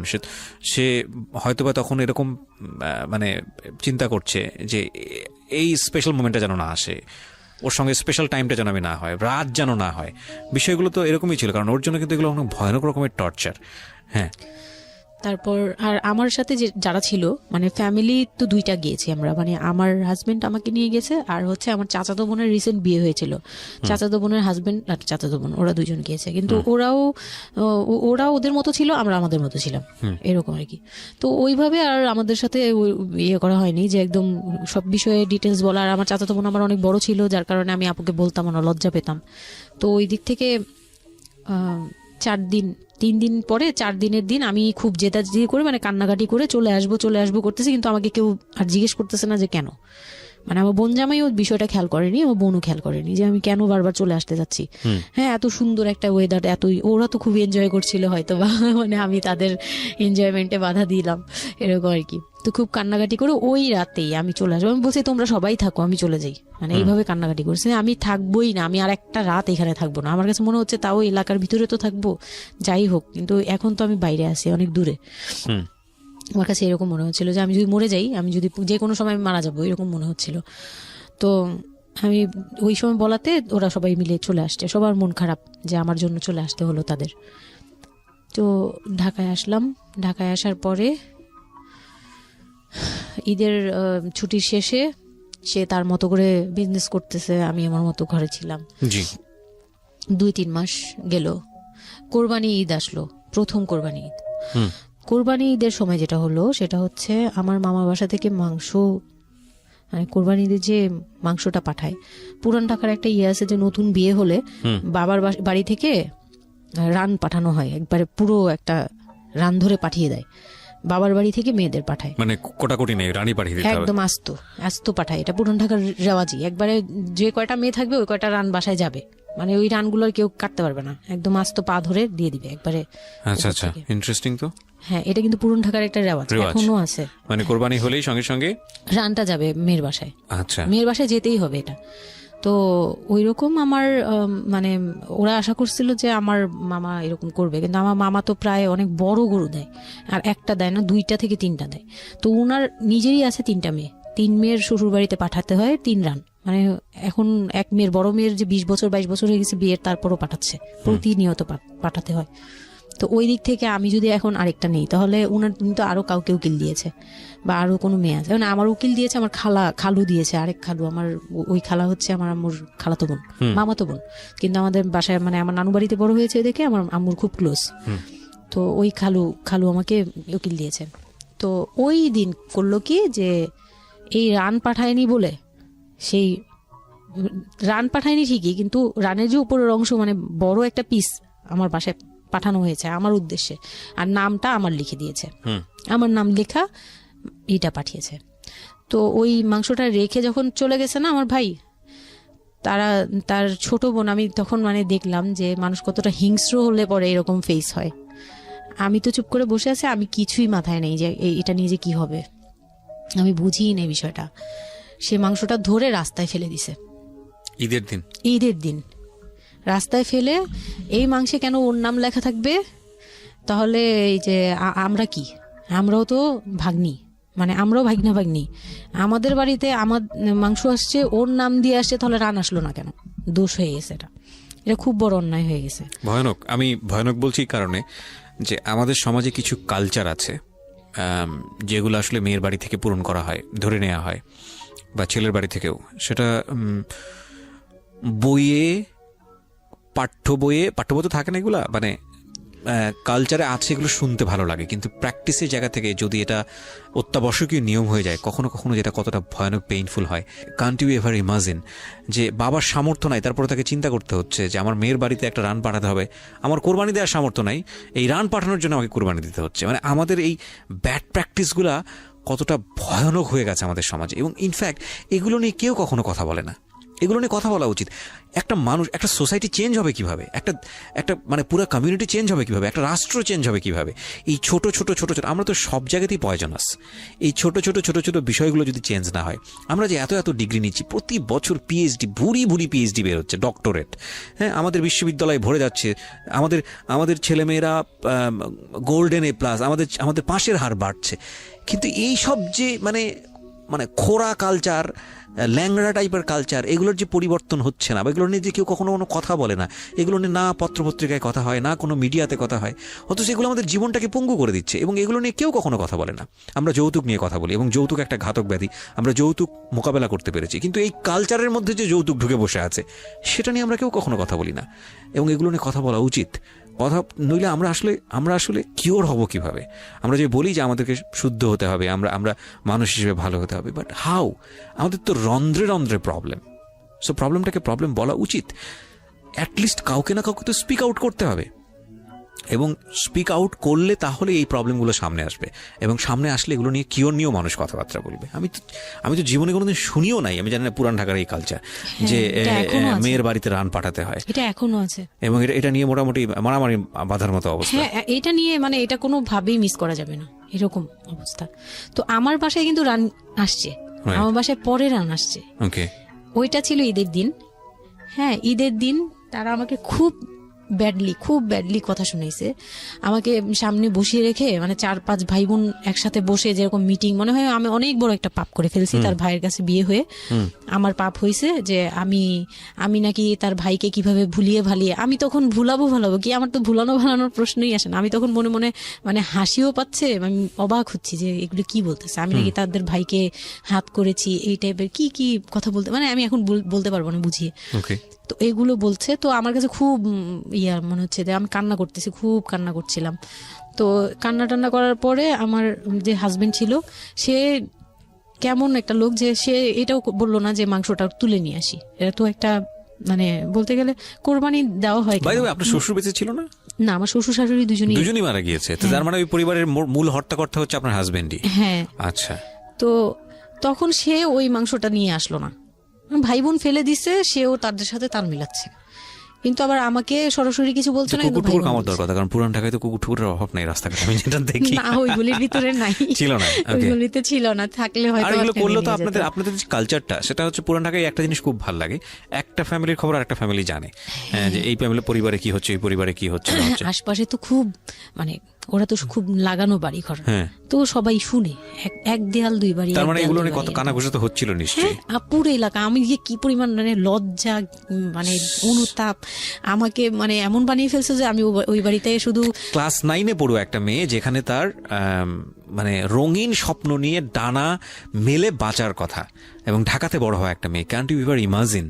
সেই মেয়েটার ঈদের সময় আমরা সাধারণত দেখি যে সকালে একটা ড্রেস পরবে, দুপুরে একটা পরবে, রাতে একটা পরবে, বান্ধবীদের সঙ্গে ঘুরে বেড়াবে, এবং মানে পাংখা যেটাকে বলে ওইরকম একটা এইজ। সেই সময়টাতে তার মাংস নিয়ে টানাটানি শুরু হয়েছে, এবং তার বাড়িতে মাংস আসলো কিনা সেটা নিয়ে টানাটানি শুরু হয়েছে, এবং সে মহল্লায় বেরোতে পারছে না নিজের মুখ, এবং এভরি নাইট তার উপর ফিজিক্যাল টর্চার। এবং ক্যান ইউ এভার ইমাজিন যে আমাদের সমাজের মেয়েরা, নারীরা কতটা সহ্য করে? কেউ কেউ সুবিধাভোগী অফকোর্স, কিন্তু ম্যাক্সিমাম ফেসটাই হয়তো বা এরকম। এবং এই জন্য নারী নির্যাতন বলে যে শব্দটা না, আসলে এটার যে ব্যাপ্তি, মানে এটার যে কতটা ভায়োলেটিভ হতে পারে, এটার ভেতরে না ঢুকলে আসলে বোঝা যায় না। তারপর কি হলো? তারপর ওই দিন গেল, ওই দিন ওই মাংসটা আমার ওই যে মেঝো দেবর, যে উনি আবার একটু অন্যরকম ছিল, উনি পড়ালেখা করেনি, উনি খুব রাফলি কথা বলতো, উনি জুতার ব্যবসা করতো। তো এমনিতে মেন্টালিটির দিক থেকে বলতে গেলে অনেকে থাকে না যে পড়ালেখা না করেও শিক্ষিত, অনেকে এরকম থাকে, কিন্তু মানে সে পুরোপুরি মানে শুদ্ধ ভাষায় কথা বলতে পারে না যে একটা লোক, খুব ঢাকাইয়া ভাষায় পুরোপুরি গালাগালি, বলতে গেলে প্রত্যেকটা কথার আগে পিছনে একটা করে গালি থাকে এরকম। কিন্তু তারপরেও না, তার মেন্টালিটি আমার ভালো লাগতো। ইভেন নাও আমি এখনো চিন্তা করি যে আমার ওই ভাইয়া অনেক ভালো, হ্যাঁ, ওই দিক থেকে। তো উনি আসছে, উনি এসে এরকম দেখে বাসায় মাংসটা নিয়ে এসে রেখে তারপর খুব গালাগালি করে খুব বাজেভাবে ভাই বোনদের বলল যে তোরা আসলে মানুষই না, তোরা মানুষ হইলে এই ধরনের এই সিচুয়েশনটা ক্রিয়েট করতি না। মানে উনি ওনার মতো করে বলছে গালাগালি করে যে এইরকম মানুষ করে, তোরা কি ছোট লোক, জীবনে কি কখনো এগুলি দেখোস নাই, বা এগুলো কি কখনো খাস নাই, বা এখনো কি পাস না? এরকম করার কি আছে? ওর বাসা থেকে আসলে খাবি? এরকম মানে এইভাবে খুব বাজে বাজে 2-4টা কথা বলছে। তারপর তারা গিয়ে ঠান্ডা হয়েছে, আর আমার বলতেছে তুমি এখানে বসে বসে ওদের দৃশ্য দেখতেছো কেন, তুমি উপরে যাও। তখন তার বউর আবার একটু জেলাস হলো যে আমার প্রতি তার কেন এত টান। মানে ওই দিক থেকে আবার মানে ওইটা ওইভাবে দেখলো না যে ভাই হিসেবে বোনকে সেভ করলো, এরকম না। আমি কিন্তু এইভাবে নিয়েছি যে মনে হচ্ছিল যে আমার বড় ভাই, এটা ওদের ভাই না, আমারই বড় ভাই, আমাকে সেভ করলো। আমার কাছে এত ভালো লাগছে, আমি কিছু হলেই বলতাম ভাইয়ারে, যে বলতাম ভাইয়া দেখেন না আমার সাথে এটা বলতেছে, সাথে সাথে নেমে এই কে ওরে গালাগালি করছে, উনি তো গালাগালি শুরু করে দেয়। আর উনারে সবাই ভয় পেত, মানে আমার হাজবেন্ড ভাই বোনের সাথে তাল মিলাতো, আর উনি ছিল একটু ডিফারেন্ট। তো কিছু হলেই উনি বাসায় আসার অপেক্ষায় থাকতাম, উনি আসলে উনারে বলবো। একদম সিঁড়ি দিয়ে ওঠার সময় নামার সময় ভাইয়া আজকে আমার না এটা বলছে, এই সাথে সাথে ভালো হলি, মানে উনি মোটামুটি আমাকে সেফ রাখতো। আর ছোট যে দেবরটা ছিল ও হচ্ছে একদম কোনো কথাই বলে না, চুপচাপ, ইয়েস নো কিছুই বলে না, চুপচাপ। সে আবার ছিল স্কুল টিচার, মানে ওই পুরো ফ্যামিলিতে ওই এডুকেটেড ছিল, মাস্টার্স কমপ্লিট করা আর কি। ও একটা খুব ভালো সাইড বেছে নিয়েছে যে কথা বলে এখানে লাভ হবে না। হ্যাঁ, সে একদম চুপ, নিরপেক্ষ। কারণ তাদের সাথে বলতে গেলে ভাই বোনের সাথে দ্বন্দ্ব হবে, তা আরেকটা দিল একদম, মানে আরেক ধোলাই দিল সবাইকে, ছোট লোক। এখন বল যে ও বাসায় ফোন করে বলছে বা বাসায় গেছে, ও তো কালকে থেকে বাসায় যায়নি, ওর হাত তো ফোনও নাই, ফোন নিলে তোদের কাছ থেকে তো নিতে হবে, তখন আমার হাতে ফোন নেই, তো ও তো বাসায়ও যায়নি। এখন বল যে এটা ও বলছে তারপর ও পাঠাইছে, তোরা এত ছোট লোক কেন, মানে ভাই বোনরাই বলতেছে। তো ওরা তো আর কিছু, হ্যাঁ এটা পাঠানো তো এটা উচিতই, এটা ওদের উচিত, এই সেই, এটা মানে সে তারা তারপরও ছোট হচ্ছে না, তারা মনে করতেছে এটাই করা উচিত ছিল, এটা না করলে আরেকটা কথা শুনাইতাম, এরকম বলতেছে উল্টা। তো এগুলো করার পরে আমিও আর এগুলা মাথা থেকে ফেলে দিলাম, ভাইয়াও বলে টলে চলে গেল। আর আমার হাজবেন্ড যে ছিল সেও খুব খুশি, সে মানে আমার বাসা থেকে পাঠাইছে এই সেই। তো বিয়ের 4 মাস পরে মেইন পার্ট যেটা, যে আমি কনসেপ্ট করি, তখন আমি বুঝতে পারি না কনসেপ্ট করার। 13-14 বছর বয়সে? হ্যাঁ, তখন আমি স্কুল যাতায়াত করতাম, রেগুলার না, আচ্ছা, মাঝে মাঝে রেগুলার, মানে মাঝে মাঝে বলতে আমি চাচ্ছিলাম কি পড়াটা রানিং থাকুক, এক্সাম গুলো দিব আর বাসায় থাকবো। আর বাসা থেকে যখন স্কুল ড্রেস পরে বেরোতাম আমাকে সবাই মিলে কি যে বলতো, মানে বলার মতো না, এগুলো অকথ্য ভাষা বলতে গেলে, যে মানে নোংরা নোংরা কথা বলতো। তো যাই হোক, ওগুলো আমি কানেও নিতাম না। আমি বলতাম না আমি স্কুলে যাব। আর যেহেতু বিয়ের সময় বলছে যে ওরে পড়াশোনা করতে দিব, আমার হাজবেন্ড এগুলো বলছে, ও না ও স্কুলে যাবে আসবে সবই করবে। পরে গিয়ে বলে কি তুমি বাড়ির বড় বউ, তুমি যদি স্কুল ড্রেস পরে স্কুলে যাও কেমন দেখা যায়? আমি তো বোরকা পরতাম। তো বলে না স্কুলে গিয়ে তো তোমার বোরকাটা খুলতে হয়, অ্যাসেম্বলিতে দাঁড়াও, ওই যে পিটি করো তোমরা, এগুলো তো আশপাশ থেকে দেখা যায়, এলাকার ভিতরে স্কুল। আমার অসম্মান, এটা তার অসম্মান। উনি পড়াশোনা করেছেন আপনার হাজবেন্ড? না, উনি ক্লাস 5 পর্যন্ত পড়ে আর পড়াশোনা করেন। রাইট, ওনার জন্য অসম্মানই হবে এটা। আমি ক্লাস 5 পড়ুয়া যারা আছেন বাংলাদেশ, তাদের সবার প্রতি রেসপেক্ট রেখে বলছি, ক্লাস 5 না, এনার ডিগ্রি পাস করা এরকম অনার্স মাস্টার্স পড়ুয়া এরকম অনেক ছেলে মেয়ে আছেন যারা এই ধরনের মানে আজগুবি ল্যাংরা টাইপ যুক্তি দিয়ে জীবনটাকে চালান। তাদের জন্য এটা আসলে অযুক্তি, কি হবে, কিছু করার নাই। হ্যাঁ, তো আমি তখন চিন্তা করছি যে আমি স্কুলে যাব, তো মাঝে মাঝে করতাম কি একটু করেই মানে ম্যানেজ করে যাওয়ার চেষ্টা করতাম। বিষয়টা যদি এরকম হতে ধরেন, আমি জানি না, প্রথমত যেটা ঠিকই হয়নি, মানে কোনো কিছুই ঠিক হয়নি, শুনছি আর মেজাজ খারাপ হচ্ছে আসলে, মানে কোনো কিছুই ঠিক হয়নি। তারপরেও যদি খারাপের মধ্যে ভালোটা চিন্তা করি যে ঠিক আছে, এত কিছু একটা মানুষের এত খারাপ, একটা দিক তো ভালো থাকতে পারে না। ওর ওয়াইফকে সে সাথে করে নিয়ে, ঠিক আছে তোমার স্কুলে চলো আমি তোমাকে পৌঁছে দিয়ে আসি, স্কুলে পৌঁছে দিয়ে আসলো, স্কুল থেকে নিয়ে আসলো। কিছু জিনিস হয়তো ওনার আত্মসম্মানে লাগবে, যেহেতু উনি বেশি দূর পর্যন্ত লেখাপড়া করেনি, উনি অনেক কালচারের সাথে অভ্যস্ত না। এতটুকু হলেও তো ও নিজের মনটাকে বুঝতে দিতে পারতো যে না, আমার হাজবেন্ড আমাকে কেয়ার করে।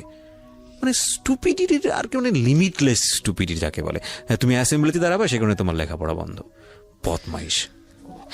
তারপর স্কুল বন্ধ করে দিল। না, তখন আমি কনসেপ্ট করি, আমি বুঝতে পারিনি। আমার তখন টেস্ট পরীক্ষা চলছে স্কুলে। তো পরীক্ষা দিতে দিতে আমার মানে শারীরিক পরিবর্তন খেয়াল করলাম, যে আমার বমি লাগতেছে খুব, মানে বইয়ের দিকে তাকাতে পারছি না, খাতার দিকে তাকাতে মানে মাথা কেমন করতেছে। তখন ক্লাস 9-এ। তখন আপনি জানেন না আপনি কনসিভ করেছেন? না, তখনও মানে এইটার সিমটম ফার্স্ট।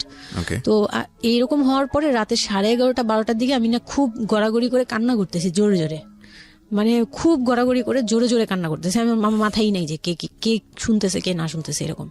তো এটা দেখে তার বোন, যেটা বিয়ে হয়ে গেছে, সে আবার ছিল বাসায়। তো সে দেখে বলতেছে, সে আবার মানে খারাপ লাগছে তার কাছে, বলে চলো এক্ষুনি তোমার নিয়ে হসপিটালে যাব। হ্যাঁ, ওর কি হইলো হঠাৎ করে, কি খাইছিলা তুমি, কি উল্টাপাল্টা কিছু খাইছো কিনা, এই সেই।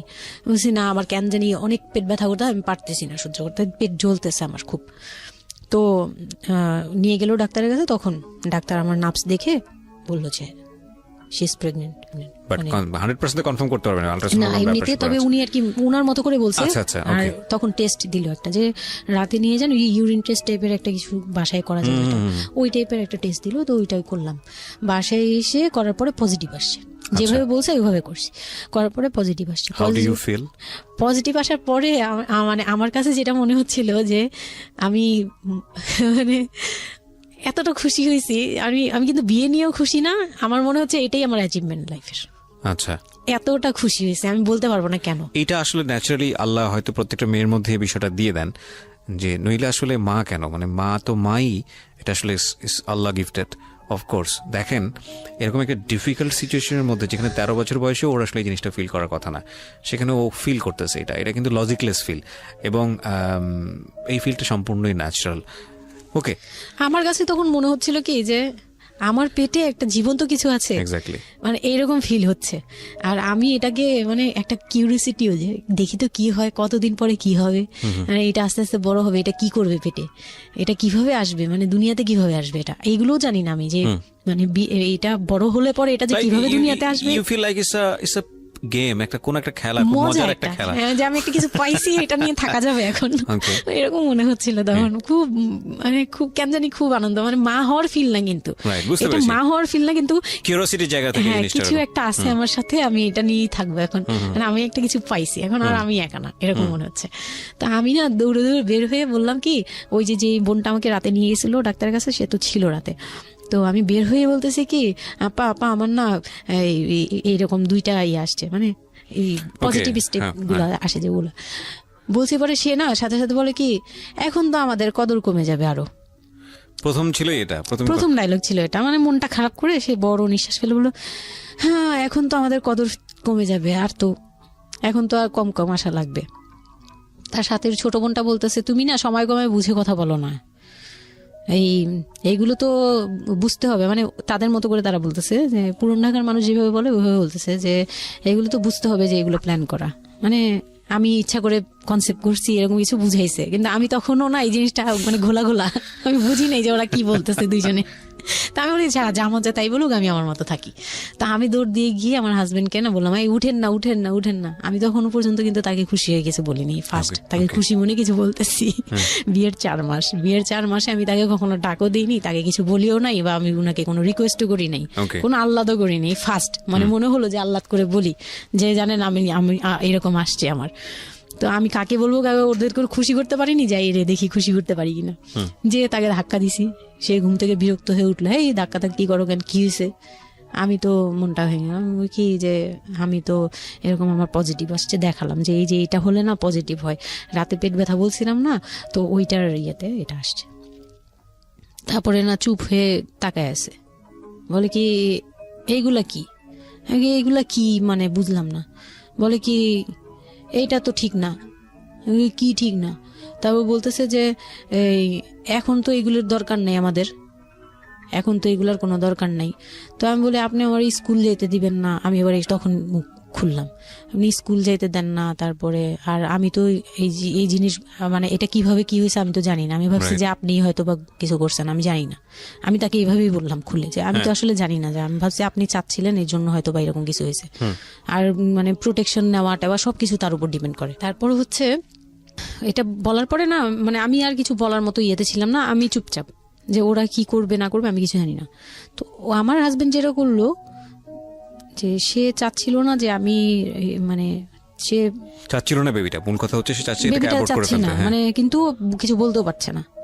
আমি এবার বাসায়ও বলছি, বাসায় সবাইও খুব চিন্তিত আমার এইটুক বয়সে আমি কিভাবে কি করব। আর এদিক দিয়ে আমি এবার কিছুই বলছি না, আমি আমার মতো করে চলছি, নর্মাল লাইফ কাটাচ্ছি। আমার কোনো শারীরিক পরিবর্তন তেমন আসে নাই, সত্যি কথা বলতে শুধু একটু মানে কিছু খাবার আছে একটু বাজে লাগতো, এই ছাড়া আমার সবই নর্মাল। আমি নর্মাল ওয়েতেই আমি ওই ওষুধ খাচ্ছি রেগুলার, আর হাঁটা চলা করতেছি, লাফালাফি সিঁড়ি বাওয়া কোনো কিছুতেই আমার ইয়ে নেই। আছে ডাক্তার থেকেও কোনো ধরনের কোনো কন্ডিশন দেয়নি? না, ডাক্তার দিয়েছে, ডাক্তার ওই যে 2-1টা ওষুধ দিয়েছে। প্রথম কথা হচ্ছে ডাক্তার থেকে যে বাক্যটা আসলে ছিল যে এই 13 বছরের মেয়ের সাথে এটা কিভাবে হলো। ও ডাক্তার, হ্যাঁ, তখন যখন ফার্স্টে ওই দেখলো, তো উনি বললো যে এটা তো আসলে নষ্ট করাটা ওর জন্য রিস্ক। এক্স্যাক্টলি, মানে সব দিক থেকে তো রিস্ক। ডাক্তার যেটা বললো, যে জাফর ইকবাল আমার বাসার পাশেই ছিল উনি, তো উনি আমাকে যেটা বললো যে এই মেয়ের মানে রাখাটাও যেমন রিস্ক, ফেলে দেওয়াটা। আর যেহেতু মানে আল্লাহকে তো সবাই বিশ্বাস করি, তো বলতেছে যে যেহেতু আল্লাহ চাচ্ছে, যেহেতু এসেই পড়ছে, এটাকে নিয়ে আমরা মাতাবুরি না করি, যেহেতু রাখাও রিক্স, ফেলে দেওয়া রিক্স, তে রাখুক না। এটা এইভাবে আল্লাহকে নিয়ে বলা যাবে না, এমন বলছে, ভুল বলেছে না, উনি বলছে আর কি থাক, ঠিক আছে, যদি ভাগ্যে থেকে থাকে তাহলে হবে। আর এই বয়সে হয়, কিন্তু এত অল্প বয়সে নেওয়াটা ঠিক না, উনিও এটা বলছে। তো ওইভাবে ইয়ে করার পরে তো আমি তো রাখছি ঠিকই, কিন্তু আমি তো মানে ওই সময়টা তো ভালোই গেছে। বাচ্চাটা হওয়ার পরে তো আমি বুঝতে পারছি যে আসলে জিনিসটা যে আমার পুরো কত বড় একটা ইয়ে ছিল। এখন আপনার হাজবেন্ড হ্যাপি না, সে চিন্তিত বিষয়টা নিয়ে। তারপরে কি হলো? তারপরে থেকে আমার মধ্যে একটা বিরাট গ্যাপ তৈরি হলো। সে আমার সাথে মানে টোটালি মিশে না। ওকে। ওই সময় থেকে যখন শুনলো রাতে 3টা-4টা বাজেও আসে বাসায়, তার মধ্যে একদম পুরো চেঞ্জিং চলে আসলো হঠাৎ করেই। কি কারণে জানি না, মানে আমি নিজেও জানি না আমার কি ভুল ছিল বা কি, আমি নিজেও বুঝছিলাম না তখন। ওই সময় একদিন আসলো রাতে 3:30 না 3টার দিকে, হ্যাঁ 3টার পরে আর কি আসছে। আসার পরে আমি ওই দিন খুব খেপলাম যে প্রত্যেক রাতে, আমি একটা অসুস্থ মানুষ, আমি রাত জেগে আপনার জন্য ভাত নিয়ে বসে থাকি, আপনি প্রত্যেক রাতে এরকম লেট করে আসেন, আমাকে গেট খুলে দিতে হয়, আমি ঘুম থেকে উঠেও গেট খুললে আমার খুব কষ্ট হয়, সিঁড়িটা বেয়ে নেমে আমার গেটটা খুলতে হয়, আমার ভয়ও লাগে, আমি কখনো বাসায় একা থাকিনি। ওই প্রথম মানে আমাকে সে চুলে ধরে সে টেনে ও সিঁড়ি দিয়ে নামাইছে, মানে নামায় সে আমাকে বের করে দিবে এখনই। হ্যাঁ, এত বড় ইয়ে হয়ে গেছে, সাহস হয়ে গেছে, এক্ষুনি বাসা থেকে বের হও। সে কিন্তু নেশাও করে নাই, কিচ্ছু না, সুস্থ একটা মানুষ, এরকম করতেছে। তো তার ভাই বোনগুলো এসে বলতেছে আপনি কি মানুষজন কি বলবে, তারা মানুষজনের চিন্তা করতেছে, কিন্তু আমার যে টর্চার হচ্ছে এটা বলতেছে না। এইটা আরেকটা বিষয়, এই যে এগুলো বিষয় আসলে না আমার মেজাজ খুব খারাপ হয়ে যায়। যাই হোক, আপনি যেটা আনছেন আমি খুব সেন্সিটিভ একটা বিষয় একটু কথা বলতে চাই। সেটা হচ্ছে এই যে আপনারা যত মানুষজন চিন্তা করেন নিজের ঘরের ভিতরে একটা মানুষ ঠিক নাই, এটা আমি আপনাদের কথা বলছি না, এটা বাংলাদেশের সামাজিক অবস্থার চিত্র। সেটা হচ্ছে আমরা নিজের ঘরের মধ্যে অনেক সময় দেখা যায় যে আপনারা যখন ঘরের মধ্যে একটা বিপদে পড়েন, আপনার চারপাশের লোকজনকে এসে আপনারা সেটা সলভ করে, তো ফার্স্ট আপনি ঘরের কথা আগে চিন্তা করেন, আপনার মেয়ে কিভাবে ভালো থাকবে সেটার কথা চিন্তা করেন, আপনার ছেলেটা কিভাবে ভালো থাকবে সেই কথাটা চিন্তা করেন। এতে যদি আপনার দুর্নাম হয়ও কিছুটা, সেটা আপনার ওভারলুক করা উচিত। বরং আপনি যাদের কথা চিন্তা করে এই ছেলে মেয়েদের প্রতি খারাপ আচরণ করতেছেন, আপনার ছেলে মেয়ে খারাপ থাকার কারণে একটা সময় গিয়ে সেটা আউটব্রাস্ট হবেই। যেই মান সম্মানের কথা আপনি চিন্তা করতেছেন সেই মান সম্মান আরো বেশি পরিমাণে ক্ষতিগ্রস্ত হবে। আমাদের সমস্যাটাই হচ্ছে এই জায়গাটায়, আমরা চারপাশের ঘরের লোকজন কি মনে করবে সেটা চিন্তা করি, অথচ চারপাশের ঘরের লোকজন কারা বসবাস করে, কোথা থেকে আসছে, কি অবস্থা সেই খোঁজ খবর আমরা রাখি না, কিন্তু আমাদের মান ইজ্জত তাদের হাতে। স্টুপিড মানে ফিলসফি নিয়ে আমরা আমাদের সোসাইটিতে চলি, this is very important thing, এবং এগুলোর পরিবর্তন হওয়া উচিত। তো তারপরে কি হলো? তারপর এই হলো ফার্স্ট এই গেল, এইটার পরে এরপর থেকে চলতেছে কন্টিনিউ, মানে এরকম আচরণই করছে সে আমার সাথে। একটু 4 মাসের সময়টা খুব ক্রুশিয়াল একটা মোমেন্ট, খুবই ক্রুশিয়াল একটা মোমেন্ট। হ্যাঁ, সকালে উঠে আমার রুটি বানাতে হতো কন্টিনিউ। সে বাইরের নাস্তা খাবে না, তাকে রুটি বানিয়ে খাওয়াতে হবে। ওই অবস্থায় আমি মানে সকালে উঠে ঘুম থেকে উঠে রুটি বানাতাম, ওর ভাই বোনের জন্য, ওর জন্য, সবার জন্য বানাতাম। এটা না আমাদের সমাজের ছেলেরা না বুঝতেই চায় না, এবং এটা নিয়ে আমাদের কোনো শিক্ষা নাই। আসলে আমি মানে দেখলাম যে এতটা বড় কিভাবে আমি আমার নিজেকে জড়িয়ে ওই কথাটা বলছি, কারণ আমি তো নিজেও বাবা হয়েছি, আমি নিজে থেকেও বুঝি জিনিসটা। মানে এই যে পরিবর্তনটা সমাজ, মানে পরিবারে যখন নতুন একজন সদস্য আসে, সবচেয়ে বড় প্রেশারটা ফিল করে হচ্ছে মা, কারণ তার লাইফ রিস্ক হয়ে যায়। কিন্তু এখানে বাবার যে দায়িত্বটা, খুব মজার বিষয় হচ্ছে, আমি আমার নিজের এক্সপিরিয়েন্সের জায়গা থেকেই বলতেছি, যে বাবার দায়িত্বের জায়গাটা বোঝা শুরু হয় সন্তান দুনিয়াতে আসার পর থেকে, এবং তাও ইমিডিয়েটলি আসে না। সন্তান একটু করে বড় হচ্ছে, অ্যাটাচমেন্টটা হচ্ছে, যখন নড়াচড়া সামনে দিয়ে নড়াচড়া করতেছে, একটু একটু মিস হচ্ছে, দূরে থাকতেছে, তারপরে গিয়ে মানে সন্তান যখন মোটামুটি প্রাপ্তবয়স্ক, 1 বছর 2 বছর বয়স, ওই সময় বাবা ফিলটা আসে, তুলে দেয়, তখন গিয়ে প্রেজেন্টার নাই, তখন হচ্ছে বাবা ফিলটা পায়। তার আগ পর্যন্ত বাবা বুঝতেই পারে না, তো মানে আসলে কি বাচ্চাটা আমার কোত্থেকে আসলো, এই সত্য ফিলটা এরকম থাকে। এটা খুব ন্যাচারাল একটা ফিল, কিন্তু এই ন্যাচারাল ফিলটার সুযোগ নিয়ে অনেক সময় আমরা একটা অবুঝের মতো আচরণ করে ফেলি, ভয়ানক বাজে আচরণ করে ফেলি। একটা ইয়ে থাকে, মাত্রা থাকে, যেমন আপনি কতটুকু মানে কতটুকু কেয়ারফুল ছিলেন, কতটুকু ইয়ে ছিলেন, এটার কিন্তু একটা লেভেল আছে, পার্সেন্টেজ আছে, এবং এটা নিয়ে শেখানো উচিত আমাদের আমাদের আমাদের আমাদের মানে এডুকেশন সিস্টেমের মধ্যে তো নাই। এবং আমরা জানি না ম্যারেজ কাউন্সিলিং বলে অনেক একটা বিষয় আছে, এগুলো তো আমাদের প্র্যাকটিসে নাই, কোনোভাবেই নাই। এগুলো তো আমাদের কাছে মনে হয় যে বিলাসিতা, এবং আমাদের রাইট। এবং বাবা যিনি, একটা হচ্ছে যে মা হওয়ার একটা প্রিপারেশন দরকার আছে, মেন্টাল প্রিপারেশন, একটা বাবা হওয়ার জন্য একটা মেন্টাল প্রিপারেশন দরকার আছে। আমাদের সমাজে এটা টোটালি মিসিং। আমরা এই নারী দিদিদের কাছ থেকে যে গাইডটা পেয়ে আসছি, এবং সেটা না বুঝে না শুনে প্র্যাকটিস করেছি। রাইট, আমি জানি না, আজকে আমি সত্যি এই কথাগুলো বলতেছি, হয়তো আমরা ওই রাতারাতি পরিবর্তনের জায়গায় যেতে পারবো না। অপারেশন করবে, তারাও ডাক্তার বলতেছে এই মেয়ের অপারেশন কি করবো, আর এই মেয়ে নর্মালি কি বেবি দিবে। আমি বলতেছে এটা তো গ্রামগঞ্জ না, আপনারা কি করছেন। আমি তখন আরো শুকনা ছিলাম, তো আর এমনিতেও বয়সও কম ছিল, আবার শুকনাও ছিলাম, দেখতে আরো পিচ্ছি লাগতো। বলতো যে অনেক দুর্বল, তো ও তো মানে ঠিক মতো টেক কেয়ারও করেন নাই বাসায়। হ্যাঁ, বলতেছে একদম আমার এই হাতের মানে এইগুলো ব্রেন গুলো বুঝে যেত, এইগুলো বুঝা যেত, একদম হাড় গোড় বুঝা যেত। যখন অপারেশন করে, অপারেশনের 12 ঘন্টা পর আমার সেন্স আসে, প্রায় 12 ঘন্টা। মানে আপনার বেবি হয়েছে আপনি জানি না? পরে আমি যখন ঘুম থেকে, মানে সিজারিয়ান বেবি, পরের দিন শুধু রাতে একটু টের পাই যে আমি আমার পাশে কেউ মানে ব্রেস্ট ফিড করছে, এটা ফিল পাইছি। শুধু মুখের দিকে তাকাতে পারিনি, চোখ খুলতে পারিনি, কিন্তু কেউ একজন আমার পাশে শোয়া, মানে আমার হাতের উপরে একটা বাচ্চা শোয়া, এইরূপ ফিল পেয়েছি। আর এরপরে যে চোখ বন্ধ করেছি, একবারে সকালে প্রায় 11টা-12টার দিকে আমার ঘুম ভাঙছে।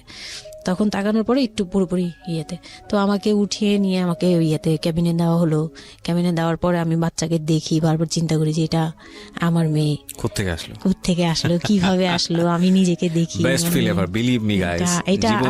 তখন না আমার মাথায় এটাও ছিল না যে এটার বাবাকে, এটার ফুপুকে, এটার চাচা, কিন্তু হোয়াট এভার, আমার বাচ্চা এটা, মানে আমি এখনো স্টিল না, আমার বাচ্চা এখন ক্লাস 8-এ পড়ে, এখনো আমি তাকে বাচ্চা।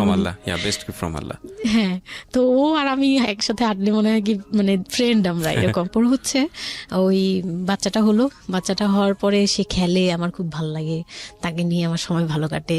আমার আর মানে ওর বাবার কথা মাথায় নেই যে এই লোক শুধু মানে এনে দিবে ঘরে, আমি রান্না করব, খাবো, ব্যাস ওই পর্যন্তই শেষ। আমার আর এর দরকার নেই, কাউরই দরকার নেই। আমার বাচ্চা নিয়ে আমি পুতুলের মতো খেলি সারাদিন। ওর বাবা অনেক সময় দেখা গেত, ওর বাবা তো রাতে 2টা-3টায় আসতো, আসার পরে যে খাওয়া দাওয়া করে ঘুমাবে। তো আমি তো, আমার তো ওই রুম ছাড়া কোনো ওয়ে ছিল না, ওই রুমে আমি হাঁটাহাঁটি করতাম, বাচ্চা কান্না করতো। একদিন এমনও হয়েছে সে আমাকে ঘর থেকে বের করে দিচ্ছে, আমি নাকি ইচ্ছা করে বাচ্চাকে কাঁদাই আর তাকে ঘুমাতে দেই না। হ্যাঁ, সে আমাকে বাসা রুম থেকে বের করে দিচ্ছে। তো রাতে, এত রাতে বাসা থেকে যখন রুম থেকে বের করে দিচ্ছে, আমি সিঁড়িতে সারা রাত, মানে ওদের তো আর বারান্দাও নেই, হাঁটার জায়গা। বাচ্চা কোথায় ছিল? বাচ্চা আমার কোলে। বাচ্চা তাওয়াল দিয়ে পেঁচানো আমার কোলে, সে কান্না করতেছে, আমি সিঁড়িতে বসে আছি। আর আমি যখন সিঁড়িতে বসছি, আমি জানি না কি কারণে বাচ্চার কান্না অটো থেমে গেছে। রুম থেকে বের হয়েছি না, তো ওর বাবা যে ধমক টমক দিছে, আমি জানি না কি কারণে, হয়তো বা রাতও অনেক হয়ে গেছিল, অনেক কান্নাকাটির পরে হয়তো ও ক্লান্ত হয়ে গেছিল, ও মোটামুটি চুপ হয়ে গেছে সিঁড়িতে, নয়তো পুরো এলাকা জানার কথা এইরকম। তো আমি সিঁড়িতে বসে